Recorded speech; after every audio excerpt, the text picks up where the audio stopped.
Welcome, one and all, to another episode of Commander and Coffee. I am joined today by some very awesome people.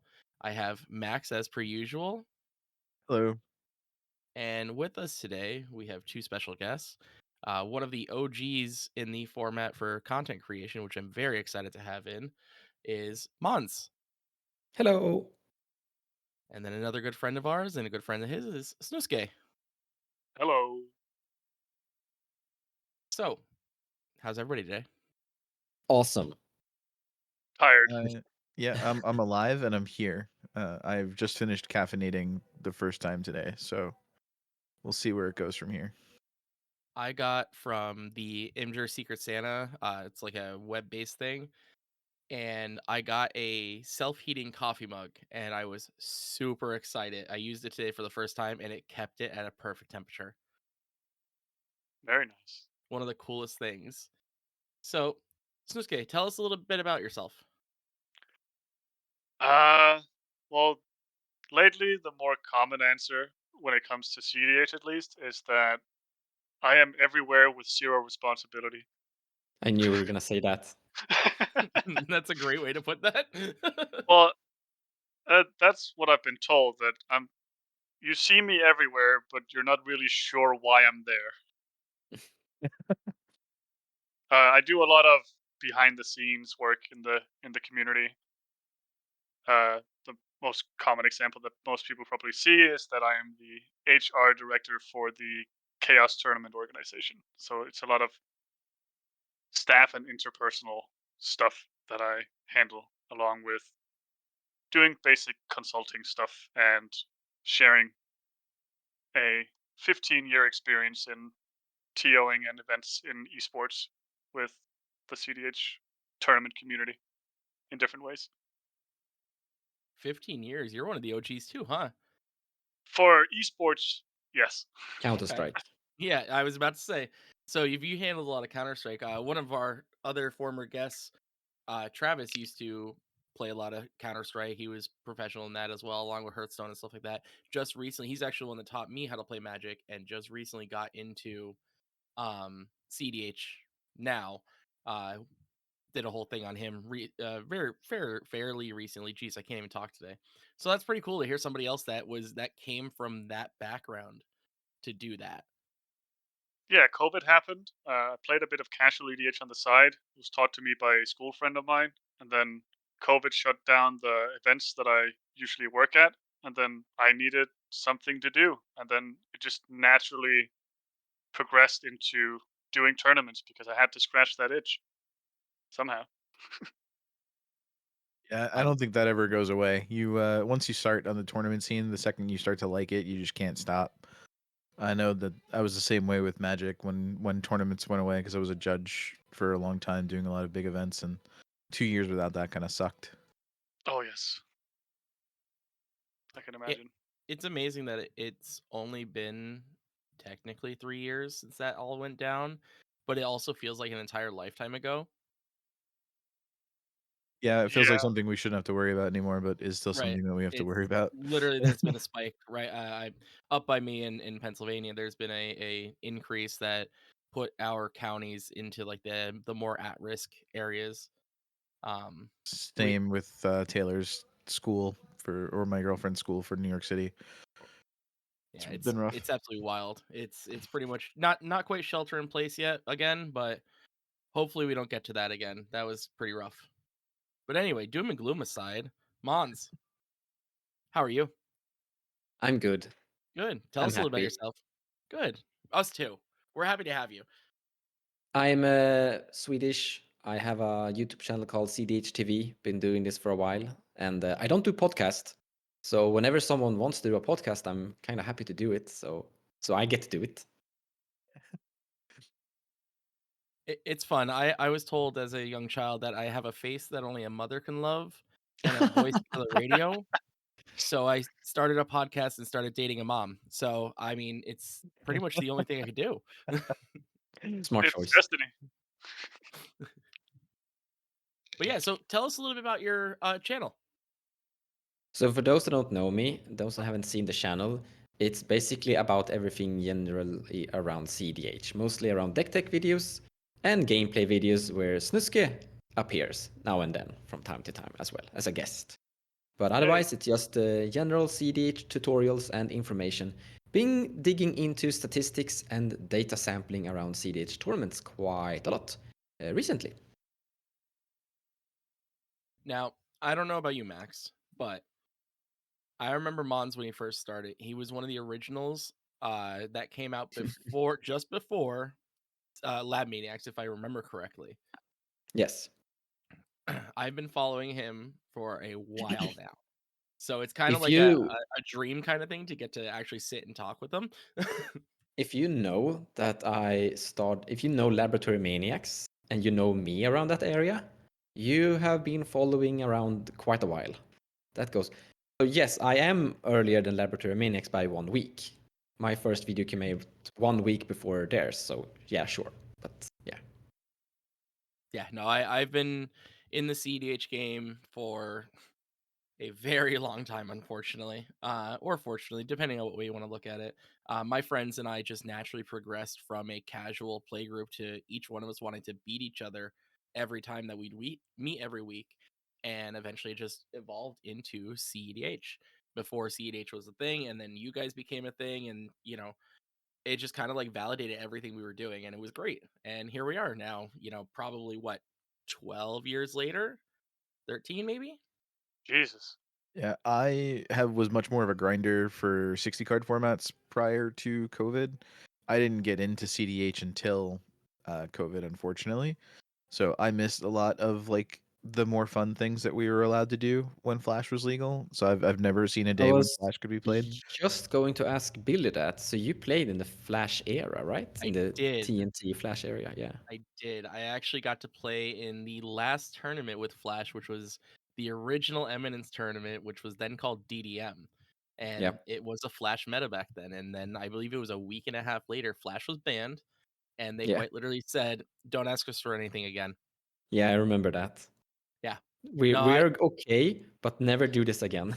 yeah. We're like, we understand your concerns and like, fine, but like, don't bother us, Yeah. the one time the CDH community was the vocal majority there. So So I know that this is not the topic of this podcast today, but can I just ask shortly what do you think about Flash being banned? I personally, and this is going to be a hot debated topic, I think it's Yeah. perfectly fine being banned. Playing in that world where Flash was a thing, I think it's perfectly fine being banned, and it could stay banned because I do believe it did completely mess up everything when it got unbanned with Hulk. Like, yes, you do have to play green, which does make your deck, statistically worse. But when you could turn 0 something Not like that, then. you know what I mean? I mean, back then, Um, red was the weakest color. Oh, 100%. I'd even maybe argue that white might have been the weakest. No, because you had Flash Hulk. Yeah, no, red No, was the weakest. Yeah, red was weakest. You yeah, had Grand Abolisher. You had yeah. nothing from red basically back then. You had Wheel, and you technically had Dockside, but Dockside wasn't as You prominent didn't back have then. You Yeah, didn't have 2019. Dockside. Yeah, 2019, yeah, but Yeah. not like 16. Oh, no. If we're talking 2060, no. You had Derevi, which was really strong back then. You had oh boy, Parador. Oh, what was the other one? TNT, of course. You had the partners. You I also think had the kind of though, TNT was basically the only thing you could play back then. yeah. Because You Francis also and had Tubman Corvold. pushed out everything else. Yeah. It was the value engine that TNK holds this place now. Except Yeah. TNK is more fair, in my opinion. Flash Hulk was not a fair game. I mean, yeah, I know that there's 98 cards in your deck, but like you get to mulligan. And I mean, if you really want to get technical, we also had partial Paris. Yes, that's true. Oh, I missed that for Derevi. That was a good I time think mulligan. that Flash was fine, but the printing of Fastest Oracle and improving the Flash Hulk package so much was the problem, I think, because back then Flash Hulk combo decks, they struggled a lot because their decks was usually filled with bad cards because they had to create a package from Hulk that could win somehow before Fastest Oracle existed. Right. Yeah, I mean, so back then, I mean, if we're talking when Flash originally got banned, which was, if I remember correctly, 2017, because I was still Yeah. living in New Jersey at the time. And I remember running over to my LGS and buying them out of Protean Hulks as soon as they got unbanned. Yeah. Thassa's Oracle was not a thing back then. So the way you had to do it was basically to do the old Boonweaver line, but you got to skip a step. You could With do different things. I mean, I think Karmic Guide and things like that became very Yeah. popular eventually. And then there was this Shuffle Hulk that was amazing. Yes. Oh my god, Shuffle Hook. Yes. It's words that I haven't heard in ages, like the Yeah. old the food chain. Oh, what's the name? The Sultai one. Sultai Yeah, from you had Khans of Tarkir. Mikaeus and things like that. Mm-hmm. Mm-hmm. Oh, what's the name? Sidisi. The old CDC. Sidisi Brood Tyrant food Oh, chain deck. the Four Horsemen-esque deck. Kind of. Yeah. Yeah. Yeah. Yeah. Yeah. Yeah. Yeah, that one was always fun. Um My gosh. Oh, it's giving me chills thinking back to that time, you know? But then as soon as like, like if honestly, if we took that right now and we took Hulk and put it into play today, not I mean it's Flash Hulk, sorry. Yeah. You have so many different opportunities now. I mean, you could literally just do the Samwise line with protection from Grand Abolisher as well, just as easily as the Thorkel stuff. So like Yeah. there are Yeah, but more opportunities. that's my kind of point, that I don't think that the Flash Protein Hulk was a huge problem. I think the problem was that the packages just became too good for it. Yeah. No, absolutely. As soon as you were able to get the 2-drop win the game and the 2-drop protection, that was Yeah. it, you know? Yeah. I agree. What are your guys' thoughts? Did you guys play back then or no? No, no. I started summer of 2020. Yeah, And same. CD My first CEDH deck was Frog because I still had a refusal to play Thassa's Oracle. I couldn't understand the appeal of wanting to empty your deck to win the game. Um, What? Yeah. so yeah, I just refused. I'm like, what's the strongest deck that I can play that doesn't play Thassa's Oracle? And it was Gitrog. And I took it to my first event, and then I swore from that day on that I would never show up to a tournament without blue again. Well said. I had a weird like intro to CDH, I guess. I started looking for all these places online to play casually because of COVID, I couldn't meet up with my regular play group. So I found PlayDH at the time, and then I started playing there, and everyone had much more powerful decks than what I had. So I had to start. So I just started doing some different proxy decks for different high power stuff. And then someone just asked me if I wanted to play some CDH level. And I knew what it was. I had watched some playing with power videos and stuff, and I printed out Curious Control. Mm. And then one day when we were sitting there playing, I ran into, I don't think he's there anymore, but it was Garrett from Playing with Power. I think that was his name. And That name sounds familiar. yeah, he was Garrett. He was named Garrett, and he was from Playing with Power at the time. And then he recommended that I go check out CDH Nexus. And even that's back when they had a much stricter apprentice program. And he said, just tell them I sent you. I want to see if it works. If you can get past the apprenticeship program. It obviously didn't. But the first people I ran into on the Nexus was Redshift and Richie. And I instantly pitched my idea to play mono white Baron in CDH. And I have never gotten Oh a my god. bigger I've never For gotten those shouted two. at so much in such a For short those, time. yeah, for those that don't know, those two are quite strong into the format of what works. And how would you, am I explaining them here, Snuske? You know them better than me. I love Richie. Richie is a very good friend of mine. Redshift I didn't interact with a lot, but I did respect them for how they did it. But I can also very much see that a lot of people would be very scared away by their approach to someone trying to play a deck that isn't quote unquote CDH. They're not new player exploratory friendly, is what you're saying. No, they basically just called me an idiot. which I think was it was fine for me. But those two specifically, and especially together, I think Timmy was there too at the time. Timmy T1000, the Oh, I That original was, love Timmy. granddaddy, yeah. Yes, yes. He was there and back in my day too. I was instantly convinced, and that I think that also just warranted a certain amount of respect from the old guys, I guess, because they kind of just took me under their wing for a bit, taught me the different things. Like Ashani taught me a lot of stuff about CDH, and I just started trying out different decks, got better, became a sensei on Nexus like a year later or something, and then stuff just started happening. I did some tournaments with Richie, the old Nexus. Oh, what was it called? Does anyone remember? There's a Nexus tournament series. I forget what it was called. Oh, I didn't play in that because I did not have a webcam back then. Are you talking Uh, about the one where you had like teams? Nexus Super League. Mm-hmm. Yep. Yeah, yeah. The Discord still exists. I found it. So yeah, I did that, and we had a lot of fun with that. And then I moved on to be a TO for Monarch. Let's leave it at that. And yeah, Who? No, I'm the kidding. the rest is basically history. It was That's a very awesome. And here very we quick are. way into CDH with running into some of the granddaddies of CDH without having any idea who they were, which was a lot of fun.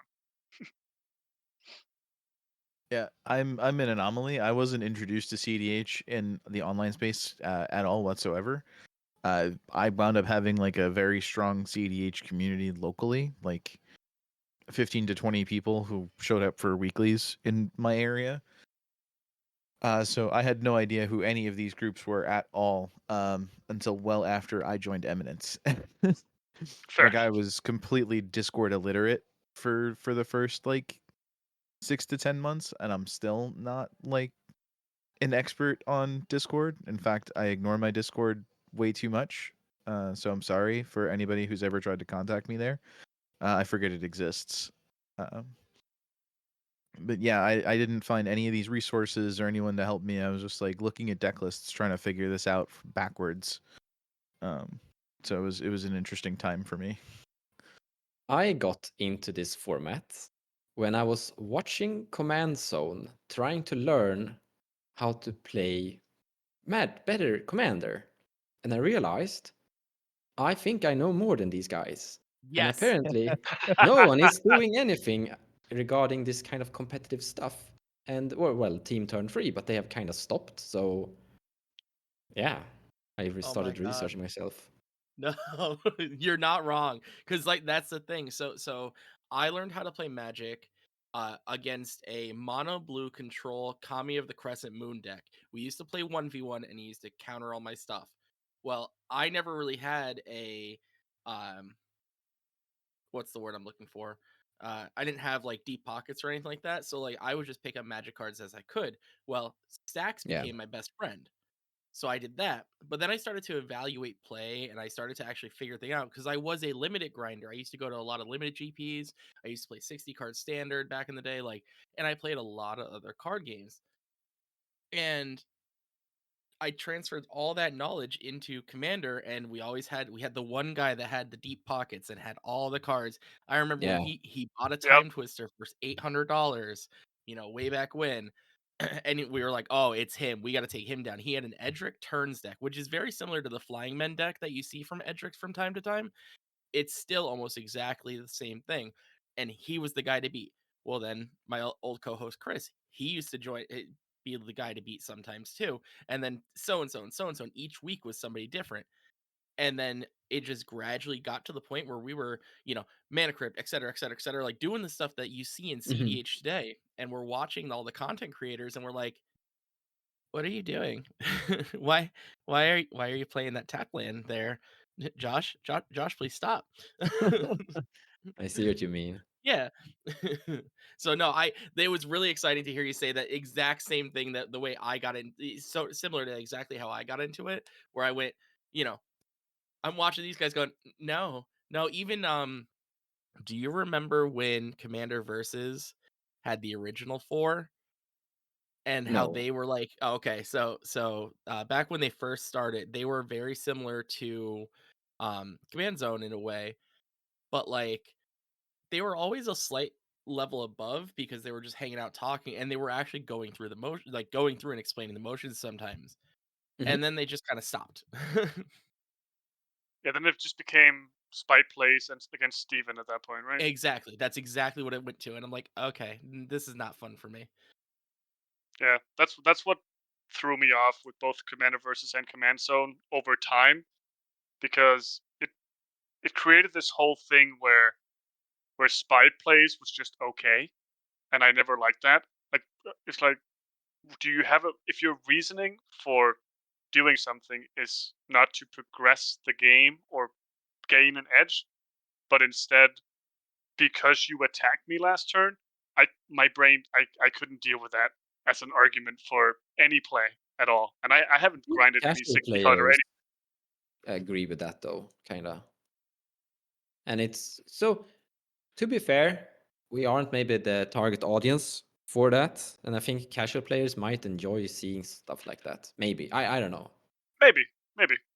Oh For yeah, for no, me there's personally, that's go just on. my natural progression into CDH because I couldn't Yeah. fathom that way of playing.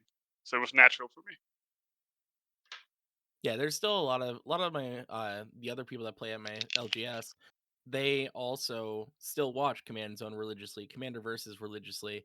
Um I forget the other one that's I popular think now they have a that's great casual. product.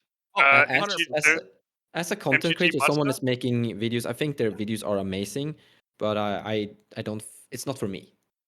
No, exactly. And like we have to have the separation of the two of them in our minds and everything like that, you know, between what is casual and what is competitive. And I mean, in my opinion, competitive is just playing optimally, all in all.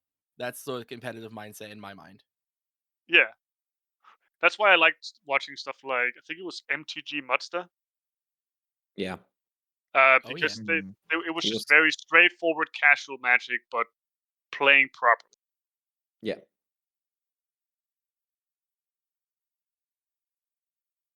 Oh that channel man. is good. Yeah. Yeah, with the Goblin, I like that. Yeah, Yeah. So let's get into the meat and potatoes of this cast today. We're gonna talk about 2024 and going forward. You guys down for some love of that? to. Yes. Sure. All right, so let's start off. Do you think that there's anything that's going to significantly impact the meta going forward? Any bands that you're hoping for, expecting, any cards that you could see being potentially printed, or any cards that are on your radar right now that are kind of like, I think this might be able to do something. Can you just throw out a big no? And yeah, Right. same. I I was gonna say the same. I don't think anything's gonna change. No, yeah. I think CDH is in a spot where a a lot of decks just have potential to win tournaments, Yeah. and it's being shown again and again that the decks matter a lot less than the pilots, and the pilots are just doing an amazing job at becoming really, really good at certain decks, and that's just what is starting to shape what CDH is. It's pilots playing specific decks very well, people learning from that, picking up those decks and doing well on them. Can I also add in that there's an enormous power creep? If you're starting to look at the individual card's power level compared to others and look at like, okay, this is printed. It is technically CEDH viable, it's doing CDH things, but we already have another card that is doing the exact same thing, but better. That is usually the case with like every single thing. Sure, there are new commanders, there are new options, there are new decks you can play, but the meta isn't gonna change drastically. I mean, take this for example. We talked about Flash for just a moment ago. The CDH format hasn't slowed down. It's equally fast, more or less, to how it was back then. Yeah, So Yeah. even there's if there's a new card that comes and change and like, sure, Dockside and Underworld Breach made a huge impact for Red, but the meta game isn't gonna change. It's gonna be the same way it's always been, I think. we'd need to see some serious bans, I think, for the meta to Yeah, actually shift. Like Yes, yes, I'm that an would change a lot. advocate. I'm a huge advocate for Mystic, Ristic, Fish, and Ristic, and Mystic, Ristic, Underworld Breach, and Dockside to get banned, because that would change our entire format with those 4 cards. Yes, it would. Um, That would change a lot. Then we could have like an enormous discussion because that yeah, would be a very new format. it Yeah. would. It If would that would be. It would happen. be really refreshing. Underworld Breach is probably the biggest thing that, like, in my opinion, should go if we're considering bans, because that card just enables so much. And the only deck I think right now that would not be affected by those 4, maybe 2 decks. I think Tivit gets better, but the real like winner, at least in the beginning, is going to be Kinnan, because that deck just doesn't receive any imposition from losing those cards. Like, sure, the advantage engines aren't there, but that deck didn't really care about that.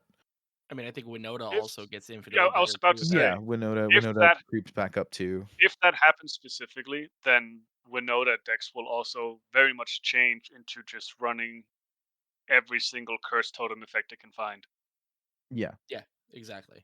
Like which it is insane. It's I think already it would be shifting. good. Yeah, go ahead. I think it would be really good for the diversity of the meta to do that, because now right now every deck is just a breach deck in disguise, outside of, let's say, Winota. Hey, can I say something though? Yeah. We had the exact same argument was said about Flash, and we're back where we're at right now. I That's mean, true. it's gonna be refreshing, but we're gonna sit here again and say, "Oh, everyone is playing this Undual Breach number 2." You, Sometimes bans are for forcing diversity rather than for something being truly broken.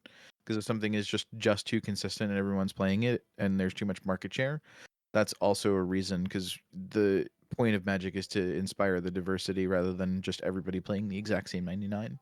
yeah, I agree, but I don't think that. I think we can. I think there's a huge chance we move to the next best thing. Usually, in this We case, will, of course. It's and just a question of what that is. yeah, exactly. We don't know when if we ban Unwood Breach and fastest dockside heuristic in fish, what is the next best thing? And it will be a time period that is going to be pretty cool and awesome and such. And then we will find the next best thing and we will be jamming that quite heavily. And it Yeah. will feel the same way. I don't think banning cards for shaking up the format is a good solution because we end up in the same spot. I'm not saying you're wrong. Um, I'm just saying that I don't think that is a good solution. I don't think it's purely for just like shaking up the format. I think those cards present Yes, like an actual problem as far as like opening the format to other things. So sorry. Yes, you are yeah. correct. In the regard to only the argument, let's shake up the format, ban this thing. Oh That's yeah. where I'm standing. But the other arguments, I agree with you. Yeah. Like We power get to levels, find a bunch of good things. yeah, power level discussion, absolutely. They are very strong. Listen, just give me Leopold back. That's all I want. I agree. Yeah, that's Please true. give We me could Leopold also back. do with a bunch of unbans. I think Right. unbans would Yeah, solve the same problem as banning those 4 cards. Like, if we could I think unban that's a Leopold, Flash, Sylvan, Primordial, a bunch of like really That's stupid stuff that's on there. that's what I I was gonna think say. Yeah, that's a better approach because too. TNT right now is basically non-existent. But Yeah, Yep.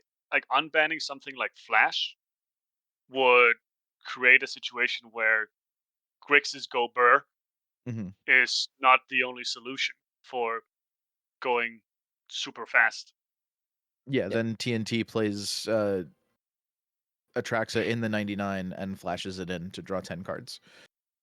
Yeah, Uh, yeah, yeah. You can. yeah, we're getting really we've gotten like we would have to go back and look as well if Flash gets unbanned because there have been some bombs that if you can just flash those in for 2 mana for some kind of ETB, there's a lot of new shit that we haven't considered because Flash doesn't exist.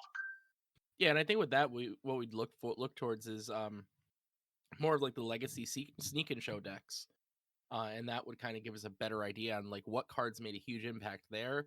Typically, make a big impact with an ability like that. in Yeah, even like an our Archon format. attrition deck with Flash would work. Yeah. Like, just have them sacrifice all their stuff. Yeah, no, I'm so for a meta shakeup. I love my deck. I'm on Thrasvile, and I'm only on Thrasvile because I can't bring myself to conform to Blue Farm. I'll contrive that it's objectively the best deck to play because it plays all of the best cards with the best protections, but I just can't. I don't have it in me to just pick it up. But I Uh, would love a meta shakeup to be able to play something different to do well with. I have Well, the never thing touched is, the deck myself either. I think Snuske said something really important here, that it's been proven over and over, and I actually have some data on it as well, that it doesn't. There are absolutely a few decks that simply aren't recommended, and you shouldn't try to play them. But player skill matters probably more than the deck choices you make, kinda. I don't Like, disagree, but I think putting the two together, I would prefer to have like the best options in front of me as a pilot, even. mhm. Because you're just handicapping yourself at that point, and to some degree, it's cool, especially if you're in content creation, because you get to talk about this new thing, this cool thing that you're doing. But at the end of the day, yes, any That's deck could win a tournament. Every deck is the same 60 cards plus 40 that make it different from any other archetype. what I mean is that the there's a bunch of decks that are very different, that are very close. Like they have pretty much the same win rate in general compared to each other, Yeah. so to say. So there are some diversity, but you're not wrong. There's definitely a big how to say, overgrapping theme that everyone is more or less doing. There's a very big popularity vote on this area, so to say. Right. I Yeah. I have a different thought. I don't think Shoot. bans are gonna change anything. I think our Yeah, biggest issue, which I also think is unsolvable, is turn order. yeah, I Mm. agree. Okay. That's an interesting take of that. Explain a I little more. ah So are we doing this again, So Mons? no, we're not. We're not. So me and Snuske have been talking about this forever, and I can give you the short rundown answer. Uh, Everyone knows that um, turn order is a problem in regards to the luck factor, that player 1 has a very high win rate compared to player 4 and such. And there are solutions to solve this. You can fix the turn order problem with various things. The big problem, though, is that you create a new format regardless of what approach you do. There are some very mild tricks you can do, but overall, they will also have a big impact in it. And that is important because if you want to run tournaments and you want to have a lot of people joining your tournaments, it gotta be something they already know. If you're saying, we have a commander tournament, then every Magic player in the entire community knows exactly what this is. But if you're saying, we have a commander tournament where we have fixed the turn order problem, people might not understand directly what that means and they just might turn away from it. But the turn Okay. order is a huge problem in regards to Okay. the luck factor. And so, not to go too deep into it, what would be a proposed fix to that turnover problem? Obviously, you can't go one, player three, player four, player two, to go in that order kind of thing. But like, would maybe a change to the mulligans? Like, Yeah, that's the thing we've been discussing. Like, yeah, it's Yes. mostly something about either buffing players 3 and 4 or nerfing players 1 and 2.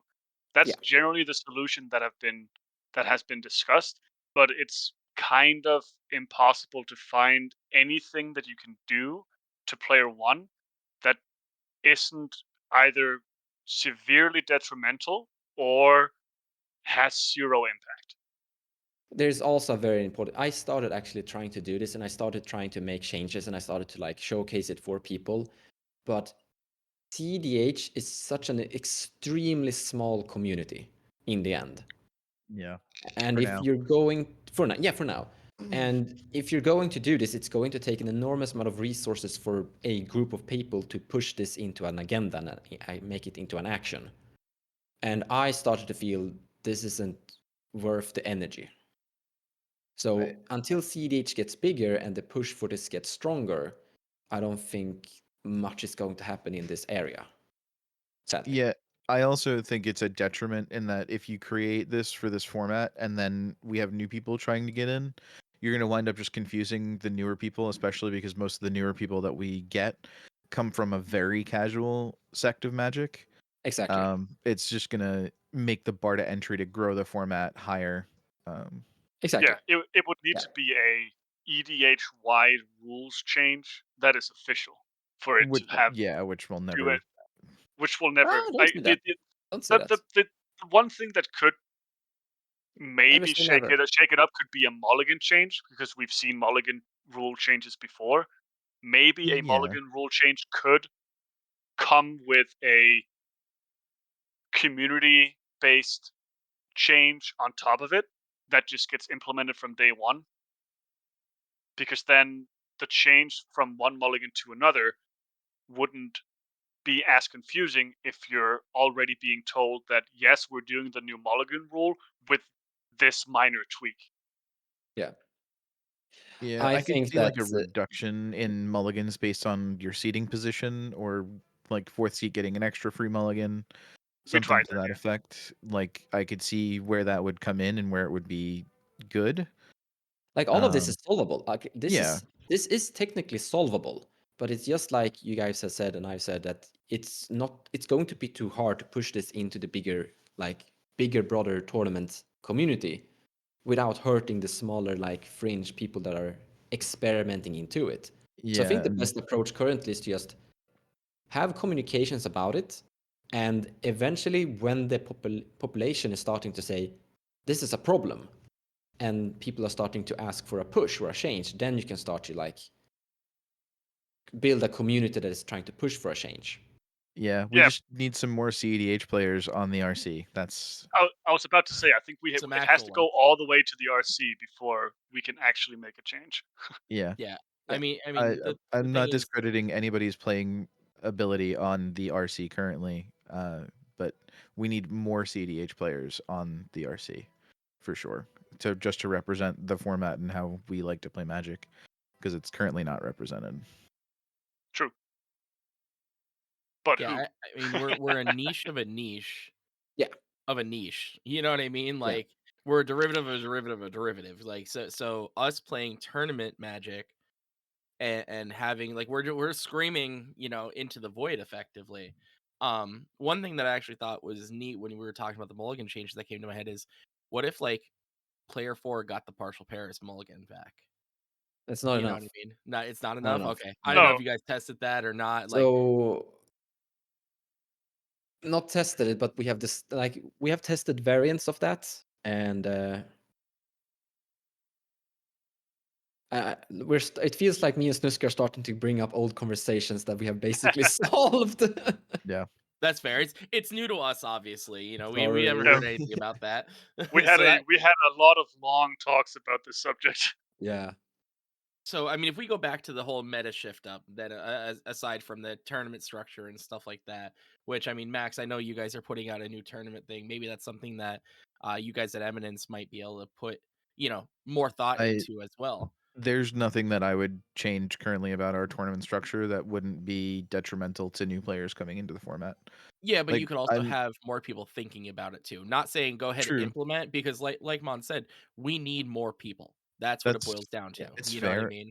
Like, I thought people were going to push back harder about turn skips, to be honest. And the fact that I haven't had pushback from writing that into the documentation is a blessing, I'm going to say, and shows that people are like open to the changes, but I'm a big I fan don't of it. think it's enough. When I heard it the first time on the was it Silicon Valley 2? Yeah, Yeah, that's where we tested it. when I heard about that change, I was just instantly like, "That's awesome! I love this. This is great."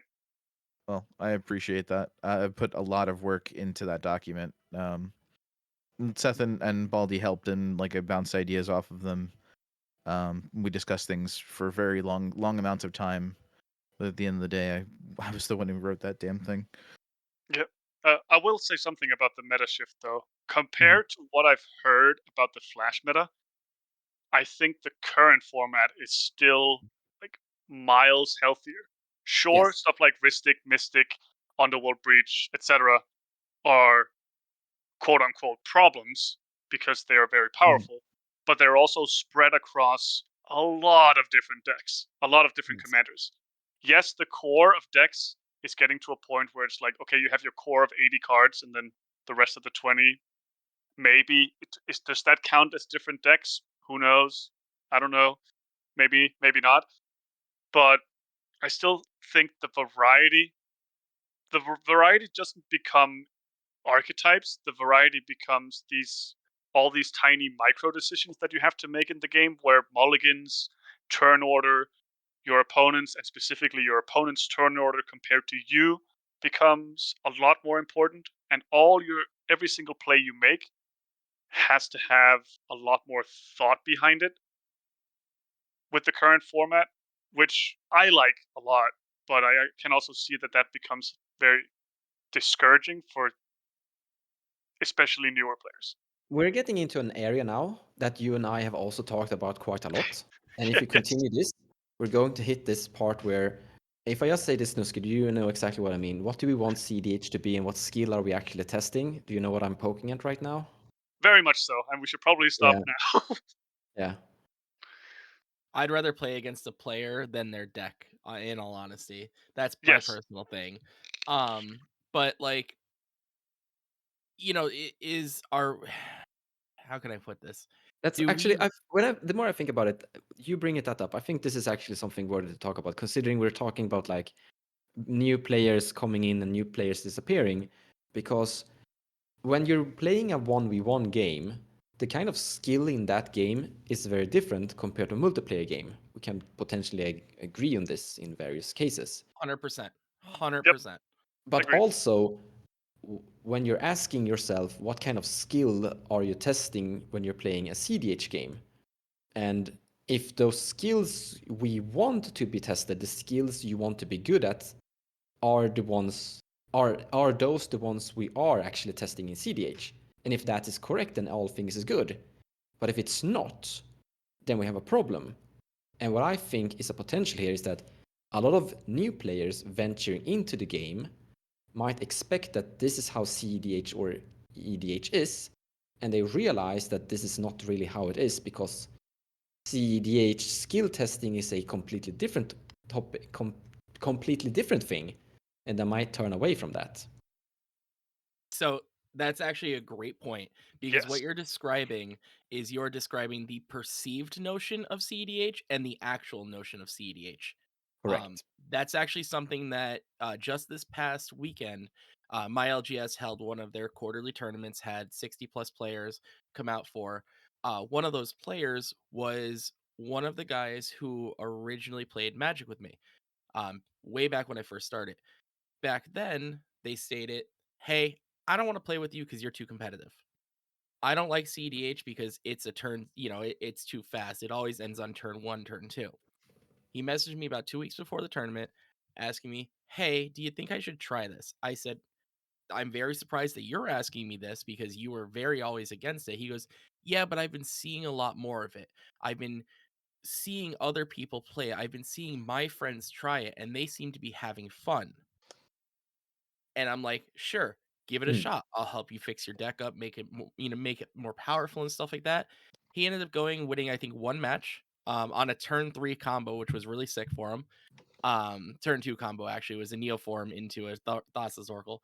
Um, but he had a blast.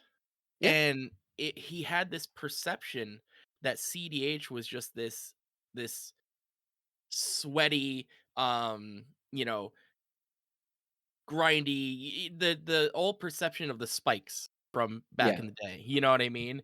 And then he got into the trenches and was like, "Oh, this has its own separate thing.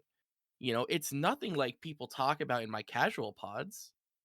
So it's more of changing that perception of how CDH is, and that'll help advance everything, literally from the meta to the rules committee to everything. In all honesty, it's that. I mean, again, my opinion, but that's how I see it. Yeah, I agree. I think the biggest misconception or misunderstanding about CDH is that we don't have fun. And I hear that all the time. It's like, how can you Yeah. have fun if you only play 3 or 4 turns of Magic? It's like, sure, you can play a 3-hour casual game and have fun pretty much showcasing every single card in your deck, or you can sit down and play CDH and play 15 games in the same time frame. Right. Which Right. one, Mhm. like which one one sounds more appealing than the other, and that's an individual thing. Yeah. Yeah, now if I'm sitting at home and I'm BSing with my friends, drinking a little bit, like, yeah, sure, I'll sit down, play a 2 hour game or something like that. But if I'm gonna do that, I'm not gonna play Commander for that. I'm gonna play a board game. I'm gonna pull out Risk, Settlers of Catan, anything like that, and do that rather than play Commander like that. I played it like that, and honestly, back then, I still didn't enjoy it. I really was like, "Why are we sitting here doing this for 3 hours?" Like, okay, you got the lockout. We got to see your funny combo of 12 different things, but can we play another one? Yeah, yeah. The whole lockout, like in CDH, if I'm on Winota and you're on Roxai, and I put down 3 Rule of Laws, 2 Thalias, and no ETBs, then you're just sitting there like, okay, that was that game for me. I'm I'm out. I've If never you had have this this, experience, I guess. just as an example, right? If you if this happens to you in a casual game, that's 2 more hours you have to wait until you get to play a new game. But in CDH, at least the lockout is usually followed by a win pretty soon after. It's like, okay, I'm locked out. I can see if I have like 1 or 2 turns to find a solution, which can be pretty exciting to try and find that solution. But then if you don't, that's it. Next game, which I prefer by like so many margins. Yeah, it's just GG, go next. Yeah, pretty much. And we have fun with that. Like there that's sorry, but that's another thing that I noticed a lot coming from casual as well is if you lose a 3-hour game, you're salty Yes. I was because about you to spent mention about the tempers. yeah, tempers are high, like temperaments are high, like fuses are insanely short because you spent 3 hours not being able to do your thing. And that's got to be frustrating, right? But in CDH, if someone wins on turn 2, it's like, oh, 6 starting hand. You just got that. And then you just happen to have that, and you did it at the exact right timing, and you got 3 pieces of protection. Damn, someone should check that you're not stacking your deck or some shit. Like, we're having fun with it. It's like, okay, cool. Next game. I want to see if I can do that shit now. Right, and the stacks are insane. They break down so heavily. The one of the best comparisons I could probably say to that is, I don't know if any of you guys have played World of Warcraft. Yes. Yes. Okay, so remember Leroy Jenkins? Who Yes. doesn't?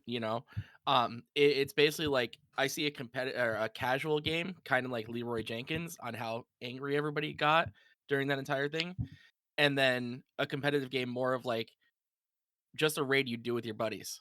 Your raiding guild going on for the weekly raid. Hey, we're gonna do our thing. Boom, boom, boom, boom, boom. Everybody had a good time. Let's get out of here. Leroy Jenkins, they were preparing for hours just to do that Anixia raid, and then one guy just decides, haha, I'm gonna lock down the board. That's an This is coming from a stacks interesting, player. that's a very interesting thought because that also means that casual players try hard more than CDH players, which I don't think is wrong. I agree 100%. Yeah, I can see it because they're trying to do all these like weird, complicated things that require 12 different cards to be in play and 6 stars to align with the 3 planets. And meanwhile, we're just like, here's my breach. Can you stop it? Casual players or Yu-Gi-Oh players change my mind. No, And no, that's I wouldn't do that. Yu-Gi-Oh players are their own breed. they are a breed indeed. That As a comment also to that, though, I kind of find it like CDH players are looking for the challenge. That's the core enjoyment we have, basically. The fun isn't putting fastest in play and winning. The fun is like the journey towards that. And Agreed. I actually like weak combos, because that's a different journey. It's a different challenge. It's still a CDH challenge. It's just harder, and it's a different like pathway. It So also I can see the appeal in 12 different pieces together that is gonna win the game journey. But yeah, it also creates an interesting argument that if casual players are trying harder, that also explains why spy plays exist in casual. Because if someone is then trying to stop you from doing your thing, you're going to become a lot more angry than you would otherwise. And that creates these weird situations where you forego the correct decisions in games and just end up targeting the person who didn't want to let you do your thing. So you start attacking them even though it makes no sense. Or start removing their things on the basis of, but you did this to me last turn. So we last actually had that last game happen. even. Yeah, we actually had that happen at the event I wasn't over this gonna bring past it up. weekend. Oh, no, I'll bring it up. I will put it on full blast. That is okay Oh, because we had to do that. We had to manage that pretty well. Uh, we had a player who got their commander countered, and the very next turn, or as soon as that happened, basically stated, "I am just going to mess with you and only you for the rest of this game, and that is all I'm doing," and proceeded to do exactly that. To which the judge was called over, and then the TO was called over, and the person was reprimanded, given a warning, and yeah, it was Yeah, my personal first experience with something like that. Um, Yeah, but that's a good example of like a casual player going into CDH game and it, thinking that it's because I think that his way of playing is potentially accepted and maybe even the norm, so to say, where he come from right, potentially. exactly. Where they come from, it's probably perfectly fine and acceptable, but like when everybody is trying for the win, but like I'm talking the most spiteful of like the other person is about to combo, you have the red elemental blast targeting their card kind of thing. You know what I mean? That's trying to stop it to let someone else win, kind of spiteful, like that kind of level. yeah. yeah, So, or, I you don't or know, know. like casting a red blast on some blue permanent when your death is on the stack, right? I'm gonna yes. going out with a bang Yeah, type thing. exactly. Yeah, so that was fun this weekend. I Also had will a be couple other shocked things if though. Ryan lets him play again after that. I will, if I ever have a hand in that, it will not happen again. Sword Uh, in the Sword in the Stone, Where like was this? this was Sword in the Stone games at the Winds of Winter, the Eminence Gold event this past weekend. Um, Oh, it had happens to be close to me. Billy's close enough where I drive to go see him, and then subsequently get to play Magic. Um, but yeah, this was like he's part of the local community, and like the person who did this, and he should know better, just in general, not to act like that in a tournament setting. He just got overly salty in this situation.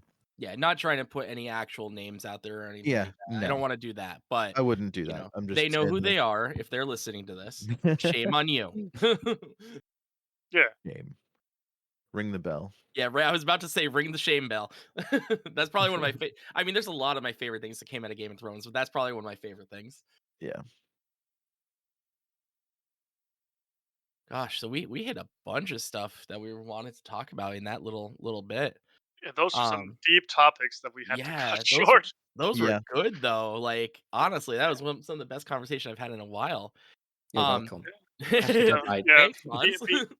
Me and Mons agree to disagree on a lot of things. Yes, I think if we didn't have controversing opinions, we wouldn't be able to make any progress because everything would just be boring. I Oh, you should. agree. We, Disagreeing is actually good. we Yeah. should try at some point when I go on CDHTV to just record everything that's mentioned. Because a 20-minute video is probably still a 2.5-hour game. Yeah. So having all the conversations in between could make for some interesting content and probably just be posted as a podcast. Patreon I stuff. have actually I have actually thought about that. I'm Just starting to stay. posting the raw. No, saving some of the footage that is being deleted. Mm. Just because, like, maybe this is something I can use in some future. You never know. Yeah, because Mons uses voice commands, which always throws me off, and I never know how to deal with it. And then sometimes he doesn't even have to tell me that what I just said shouldn't be said. I just hear deleted. Okay. So then I know it's like, oh, I should probably rephrase what I just said, which is an amazing way to do it. He doesn't even have to tell me anymore. I love that. That's awesome. So do we have oh god, what's in the pipeline for Magic right now? We have the new Doctor Who thing coming out soon. With the Jurassic Park. 14th. Yeah, we have Jurassic Park, which is out now, right? Mhm. We have Fallout and Assassin's Creed coming, Yep, among yep, other things. yep. The Karlov Manor, so we're going back to Ravnica.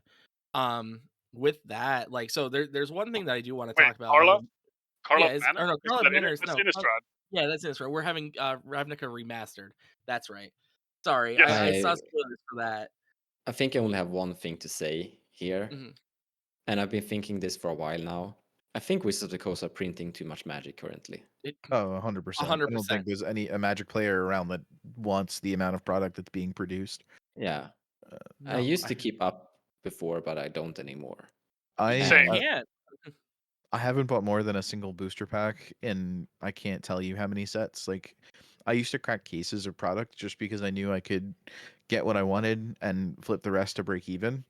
yeah, And now, like, I can't break a box and then make my money back on even close.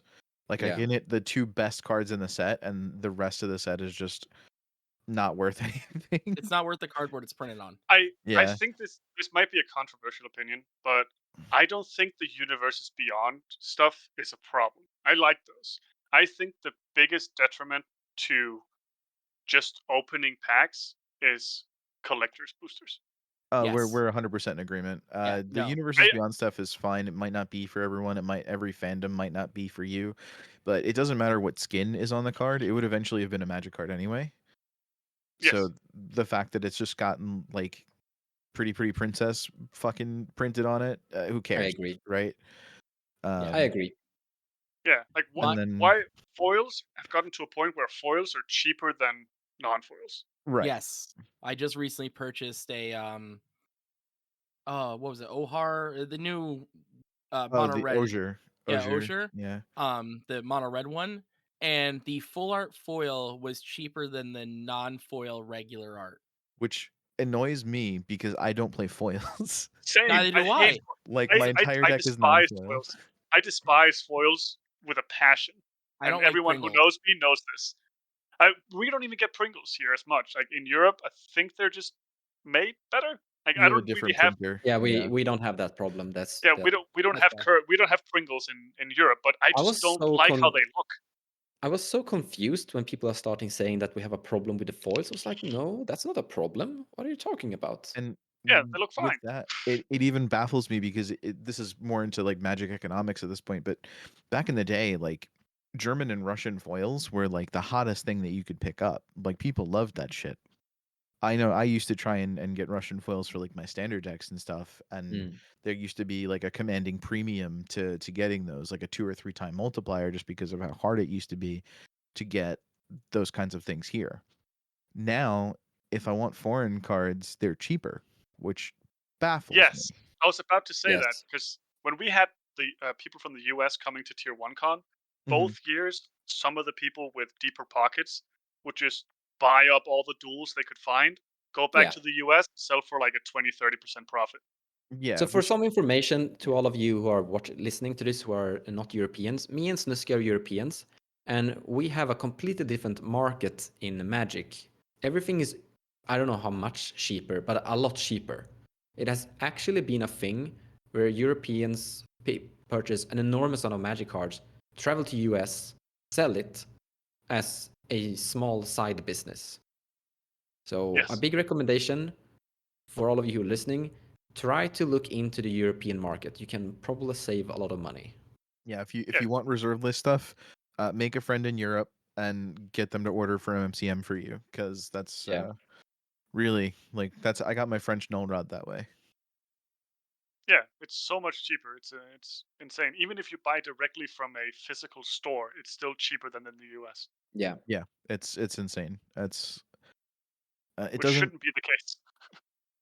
I guess it's the density of Magic players you guys have specifically, but it doesn't make sense why reserve list stuff is cheaper, because that should be theoretically harder to obtain over there. But I won't complain. I'll just accept it and Yeah. take what advantage Well, of it I can. well, you can accept the fact that your Pringle foils are still more expensive than the straight ones.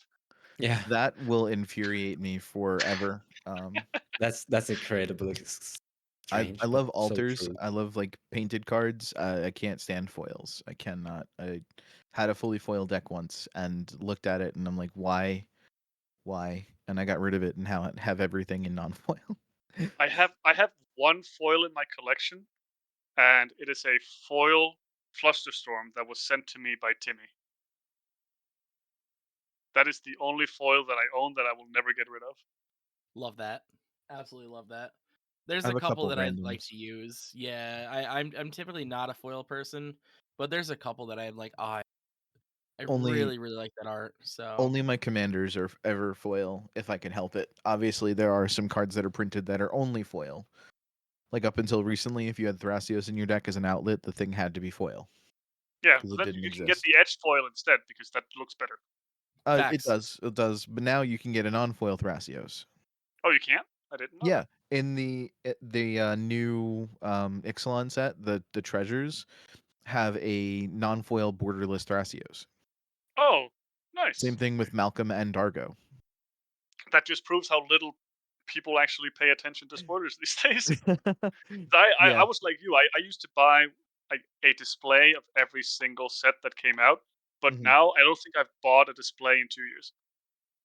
Yeah, I don't Like even a buy year. packs. I I have buy stopped purchasing Magic cards for a while now. I just love opening packs, but yeah, I the same. I don't know. It's I also that's open also for the other thing with games now. that's also the thing with how with CDH becoming kind of stagnant. Like, what are you actually trying to open Yeah. for your CDH decks, right? Like, I've Yeah, opened two exactly. boxes of One Piece instead, and that's a lot of fun. Same. I opened a box of One Piece this weekend just like out of boredom compared because I got like more than my money's worth. I think I paid $90 for the box and then I got like 3 alts out of the box, which was great. Yeah, both of Um, my boxes have got an alt leader that just was worth the price of the box, which was great. yeah.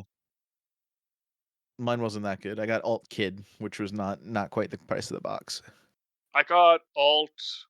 I actually watched One Piece and I can't remember his name. The mono green samurai from the second Kinemon? set. Kinemon, yeah, thank you. Yeah. Alt Kinemon, and then in the Paramount War, I got alt Ace, That's hot. That's along with his signature event. very Not cool. event. Nice. Is it called event? Yes, event. Mhm. Fire Fist, the Fire Fist thing. Yeah, I just it's recently sold out of my One Piece stuff. I didn't I had no connection to the game because I didn't watch it or anything like that, and I'm just like, yeah, I don't enjoy this. Now Lorcana, however, I do love that game. I currently have a playset. I started playing Lorcana just on the simulator. It's a Mhm. ton of fun, but I haven't been playing it that much, sadly. Yeah, no, agreed. But with One Piece, I should probably sell out of it too. But I am also just planning on getting a folder with Your 16 pocket favorites. pages, and then just getting a playset of all the favorite characters type stuff. Because I I'm have treating it more like a watched board it. game. I'm building the That's decks that I like, not caring about meta just to play against each other because I know I I'll like never play that. it competitively, but I still enjoy the game and the mechanics, so I can build more fun things that are relatively balanced against each other just to like I can play Ivankov against Magellan however many times I feel like. true. Yeah, I I made the support that. mistake of starting to play with Cipher, Mm, and then I was like, okay, I need to buy the best of the best, otherwise I won't be able to do anything. yeah, my partner in everything is much more of a Vorthos player, so I have to find common ground in order to enjoy games with her. Because I'm not a Vorthos player, I am to the bone.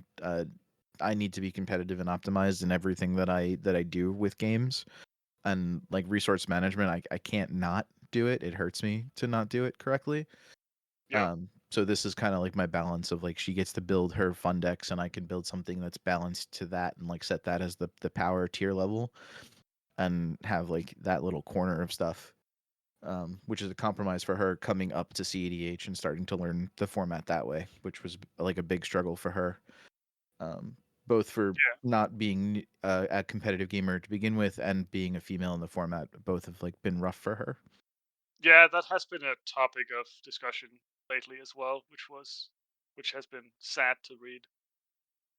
Yeah, it's not new, unfortunately. Something that I definitely would love to advocate for and for things to change of like all of us not continuing to treat this format and Magic in general as like a bro scene that it just Agreed. becomes. But I mean, I'll change it as I can. Like nobody I really knows who I am in this uh, community quite yet. So I'll make it very simple. If outside of Eminence tournaments, mhm. any other tournament, I'm probably somehow involved. Uh, if anyone does something like that and I'm around, they will not survive. Yeah, that's Agreed. the same. I mean, I can promise it for Eminence tournaments. We have like our unsportsmanlike conduct is worded to be able to protect for that specifically. That's part of like wanting to make it a safe environment, a safe space. Like it shouldn't have to be a discussion. The fact that it is kind of sucks, but hey, Yeah, best we can do is let people know that if they do try to conform to that kind of mentality, that they will be completely deleted from the community of tournament magic. yeah. And I don't even think that's just the primary problem. I think it's a lot of us speak certain ways that if our girlfriends were continually around, we would not speak these ways. And we still allow that to happen in tournament magic and in public in tournament places or LGSs that Oh kind yeah, of also perpetuate them not being welcoming for everyone. Um, that's an interesting point. Yeah, yeah, so I think it's not just tournaments, it's like they need to be welcomed within the community itself when the tournament rules are not there to protect them. Like finding pickup games on Discord, which I know Discords have rules and such, like to each his own, but people being brave enough to enforce them or comfortable enough to enforce them for themselves is like hard sometimes too, and you're relying on the other three people in the pod to be diligent with that. Um, I think yes, it's just going to take a mentality shift across the board, which is going to be difficult for people to continually be accepting of this is no longer a boys club. This is like we have to make this for everyone and be mindful of everyone at the same time, which definitely it has not been the case up until now. yeah. I'm getting like 1,000 examples running through my brain of you just being absolutely like on the completely correct. Yeah, like That's a nail on the So head. true, so true. Nail I'm on the head. I'm Thank you. yeah, I'm not even saying that I'm completely innocent of it. Like I recognize it's a problem with myself too. Like I stream on Wednesday nights. And a couple of weeks ago, maybe a month ago, my girlfriend actually left the room when we were streaming just because like we would not stop with like dick jokes. Like they just kept coming and we all like fed into it, not even thinking about it. And then I had a long conversation with my partner saying like it's just not okay. It's really not. Like maybe one or two they slip out.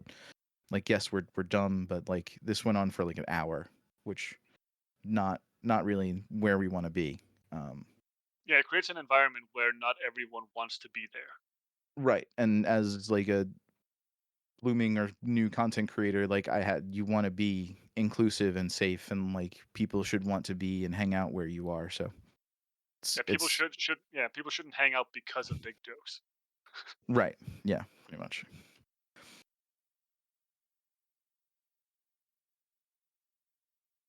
So, with all that, I'd We say have Now more that I got topics. the We have more topics on the list. yeah, I mean, I mean, we hit a lot of them. That's not even me trying to change the subject there or anything like that. I just like thinking like, where do we go from with that? You know, it is just it is a is the word endemic there? I believe it's an endemic problem. I think that's the word I want. Anyway, I'm probably wrong. Somebody could correct me. It's perfectly fine. With that, in honestly, a lot of spaces, not just CDH, but like we can do that and help it make it more inclusive, not Inclusive. exclusive. Sorry. More exclusive. Yeah, I, we can make I it real exclusive real quick. I think I like a I That big said part's the word, topic, and I'm like, wait, what? like I think a big topic we have kind of touched on this video throughout is like we want more players. We want it to be more open for more players, and we want to keep players joining. Something I said earlier in this discussion was that there's a lot of different players that join tournaments, but they usually just play one game and then they potentially disappear. Right. And now we're getting into the topic of like how do we make it more inclusive and how do we avoid like making people throw up when we're making the D joke, and etc. Right, exactly. And that, like, not only our mannerisms and our speech patterns and stuff like that could be the problem of it, but also just, some people are very turned off with the idea of the price of the cards, which we were referencing before. And also your general body odor. I mean, Yeah. just I'm Sure. gonna call it sees it. Like I got yelled at a while. I mean, this is many years ago. I walked into a different LGS and there was somebody who, and I mean, they stank. It was bad. And I just came from work, and I usually keep like a little work bag of like things like, deodorant, body spray, toothbrush, the odds and ends things that you might need from work. I worked in sales, so like, you need to be fresh. I whipped out a bottle of Axe and sprayed the kid down. I That's good. Get here, boy. I was promptly scolded, and I said, "Well, their smell is offensive to me, so how's that?" And they were like, "Completely fair. You could come back tomorrow." I said, "Thanks. Have a great day." And I mean, I did handle it kind of poorly, which was, partially because of rough day at work. But hey, here we are. We learn from those examples. But those are some other things that could potentially cause problems and stop people from Yeah. coming to events. I have a topic I would like to bring up, and it's kind of on point to all of the things here that we could potentially make it tie all together. So we have been talking about the topic of the development of the CDH for 2024, basically. How will we see a meta shift and such things like that? Yes. And we're also talking about like new players into the game. Like I think one thing me and Snuske have been talking about again quite a lot, and this is a passion project for Snuske. And also, once again, this is where Snuske and I will potentially disagree, which is awesome. But the way of communication is something I think could be a huge development in an upcoming future. The way that we are trying to, I think Snuske is more passionate about this and might want to jump in here and explain the way how a CDH game could be communicated better for everyone in various ways, or even in a tactical reason too. Oh, now I Yeah. get it. Now you get it. It took me a while. Thanks. Yeah, you're Um, Danish. yeah, I know. That's glory. Yeah, your Swedish accent threw me off. I couldn't understand a word you said. Yeah, perfect. Now we love each other. Exactly. I tend to call myself a pedantic piece of shit when I play in games sometimes. I did it in the recent tournament as well, and I ended up being thanked for being a pedantic piece of shit, which was nice. But it comes down to there was this thing a couple of years ago before tournaments really happened in CDH. I'm hoping this is the right topic. We'll see if It is we probably. if It is. where people could kind of decide when they enter the CDH game, are we playing like a chill game or are we going hard? That's for me kind of developed to a point where CDH as a whole just has to be played properly in my eyes. So whenever I go into a game, if I do happen to go on other servers that I won't name the names of, where quality of games might be lower, I tend to enforce proper communication in these games, which is Let's actually, yeah, let me just cut you off because I think we should explain what proper communication is. So I was getting something, to that. Yes. okay, sorry, but can you make my example the way I do it that you disagree with, please? Can you remind me? I pass priority on it immediately before I have priority. Yes, thank you. Yes, Go for it. I if as player one put a spell on the stack, I personally don't like it when people skip priority, which sometimes can be fair with that whole with because that can be a political tool to say something like, if it gets to me, I'll pass. Just to say, I don't have anything. That's what I do. And I think that's fair in most cases. But the issue becomes when people don't say anything. That can also be a political tool, but a lot of the people that don't just don't do it because they don't have anything. And then they just stop talking. And that creates this weird kind of very horrible flow within the game that is really hard to it's really hard to get the game going in a proper at proper speeds, especially when you're playing in a tournament where there's a timer. That's why If you you reach the time limit sometimes. That's not what that's not I don't draw most of my games because of that. That's a Oh, lie. I don't know. I didn't mean you. I didn't mean you. Sorry. No, no, That no. I see what you're I, saying though, because that could work uh, both ways though. yeah, it gets to this point where in a lot of my games, especially in tournaments, I would put a spell on the stack and then I would wait a couple of seconds. Nobody says anything, and I would say priority on, and then the next player, and then they say something like, "Yeah, yeah, that's fine," and then again, no one says anything. It's like, okay, priority on, next person, and then it's just changed to a point where I enter the game and I just say, I'm a pedantic piece of shit and I want us to play properly. So can we please just pass priority on everything with a hand signal or verbally or something, just to create a flow within the game?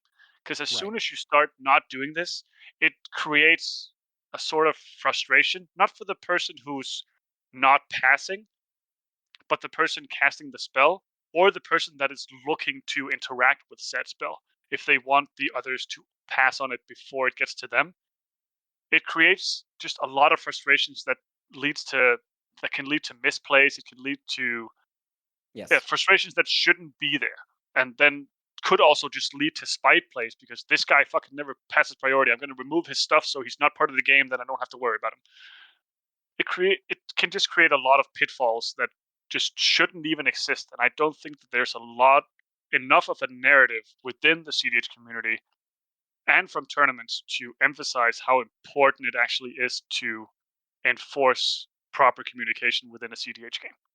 I want to add something to this because there's some people listening to this might not actually see how important it actually is, but it's more important than you might think. Because something we said already in this video is that what matters more compared to your deck choices and your card selection choices is that your player skill and the players like the execution of your game action, so to say. And one thing that I think a lot of people are doing wrong, like a misplay, is that they can jump the priority and say, I'm going to respond to that before they need to. Because that's usually how you just do it in 1v1. You don't need to wait for the person in front of you to pass priority. And sometimes that means that you can sandbag easier, but not by not following the examples Snuske just presented. Yeah, like I will very specifically tell people in the pod that I'm not going to say a word until it's my priority. Yeah. Not a single word. So if you're Right. looking for me to interact or something, that's not happening until you're passing. To me, Right. not a second before. But I think that's also comes a lot from a casual mindset because if someone puts something on the stack or wants to respond to something, it is extremely rare that it's 0 to 1 person that has that has something to deal with said thing that's happening. It's never more than one. So it's normal for within that kind of mindset to just be like, I'm going to respond to that. Exactly. And Yeah, in regards to like how we could develop into 2024, I think a huge improvement from a lot of players could be to start thinking in ways similar to this, because that could also create a more clean environment if you would have it like that. Sorry, I interrupted someone. no, Yeah, you're that's you're okay. good. I think Mhm. we were both trying to say something. I think I agree that we should all set the precedent of making sure people are aware that they need to verbally pass or visually pass priority. I think visually is honestly better in an online setting. These are the struggles I think of CDH online and like Discord tournaments in general. Is it's really hard. It's harder. The communication barrier is bigger as far as passing priority is concerned. But I don't think it's pedantic to really set that standard. I think it should be kind of a standard, honestly, that people are visually saying that they pass on spells because it can create priority bullying. It can create miscommunications or people trying to resolve spells that haven't actually resolved yet. It's a big issue. And then I have a headache as a judge coming over to these tables. And I'm like, well, I started searching because it wasn't clear that they passed priority, so I just did the thing. Um, Yeah, so Yeah. that leads to another thing as well, and that is assuming something resolves. I've seen right. this so many times, and I've hit people with it too. Where the most normal example that I've run into a few times is someone going, "All right, I'm going to play a land. I'm going to cast a Soul Ring. Then I'm going to cast an Arcane Signet. I'm going to cast a Mystic Remora." And then all I'm saying is, "Okay, so that's the shortcut you're proposing. I would like to misstep your Soul Ring." Yeah. Right. Yeah, Now they've exactly. revealed a bunch of information for no reason. Yeah, and then Exactly. they get mad. They call a judge, and the judge is like, "Well, you fucked up." Yeah. Yeah. It's essentially it creates a feel bad situation, and then that in itself can lead to spite plays potentially if that's a newer player getting blown out like that. I Yeah. have an So actually different example. I say Psych Rift. Someone says counterspell. Okay, sure. I tap 2 mana. I was gonna overload, but I didn't have the chance to say I was gonna overload. oh yeah, true. So Yeah, when they if jump the gun. I'm gonna say if somebody in that situation, if a judge was called, I would actually rewind to the point where you put the Cyclonic Rift on the stack and ask you to pay for it properly and how you were going to pay for it. Yes. So at But that then point, I would say I was gonna pay 2. which you are still able to do, absolutely. Yeah. But That's now you're gonna get a resolved 1 on 2 more than likely because they're not gonna target a single target rift. So they get to keep Exactly. their counterspell essentially. yes, but Yeah, I get to resolve but my he yeah. yeah, Yeah, but it's Yes. easier to he doesn't, resolve your rift. and Mons doesn't lose 5 mana. Yeah. I don't lose 5 mana. Yeah, exactly. Yeah, so it Yeah, works. It kind of benefits both people because one person gets to keep their counterspell. You get to resolve your single target rift. Yeah. Because you didn't even announce a target. You just said cyclonic rift, and they'd say counterspell, and it's But they lost more to it than what they could have. true. Yeah, Just because they they could have didn't choked think you. of exactly. yeah, Just letting things go through the proper motions instead of a rushed decision.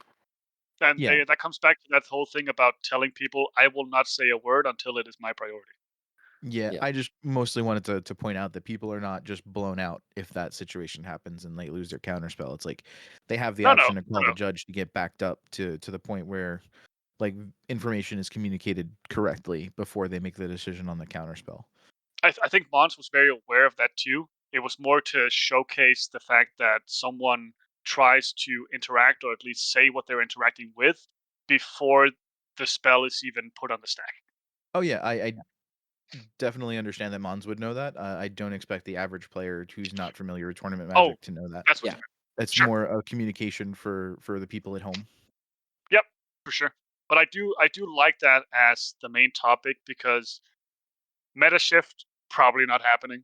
Uh, the same Yeah, players that are good right now are going to remain good if they keep grinding tournaments. We're going to see new names, which is going to be exciting because people get better.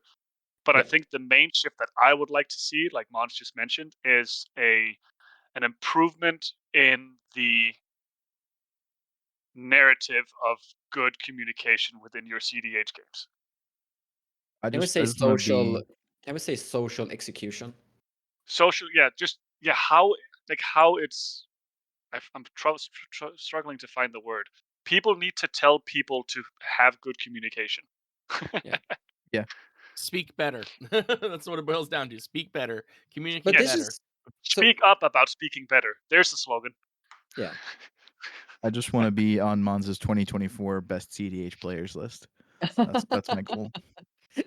You gotta work for it. Can, I'm fifth currently. I think I can get there. you should make one for win rates on your channel instead. That's true.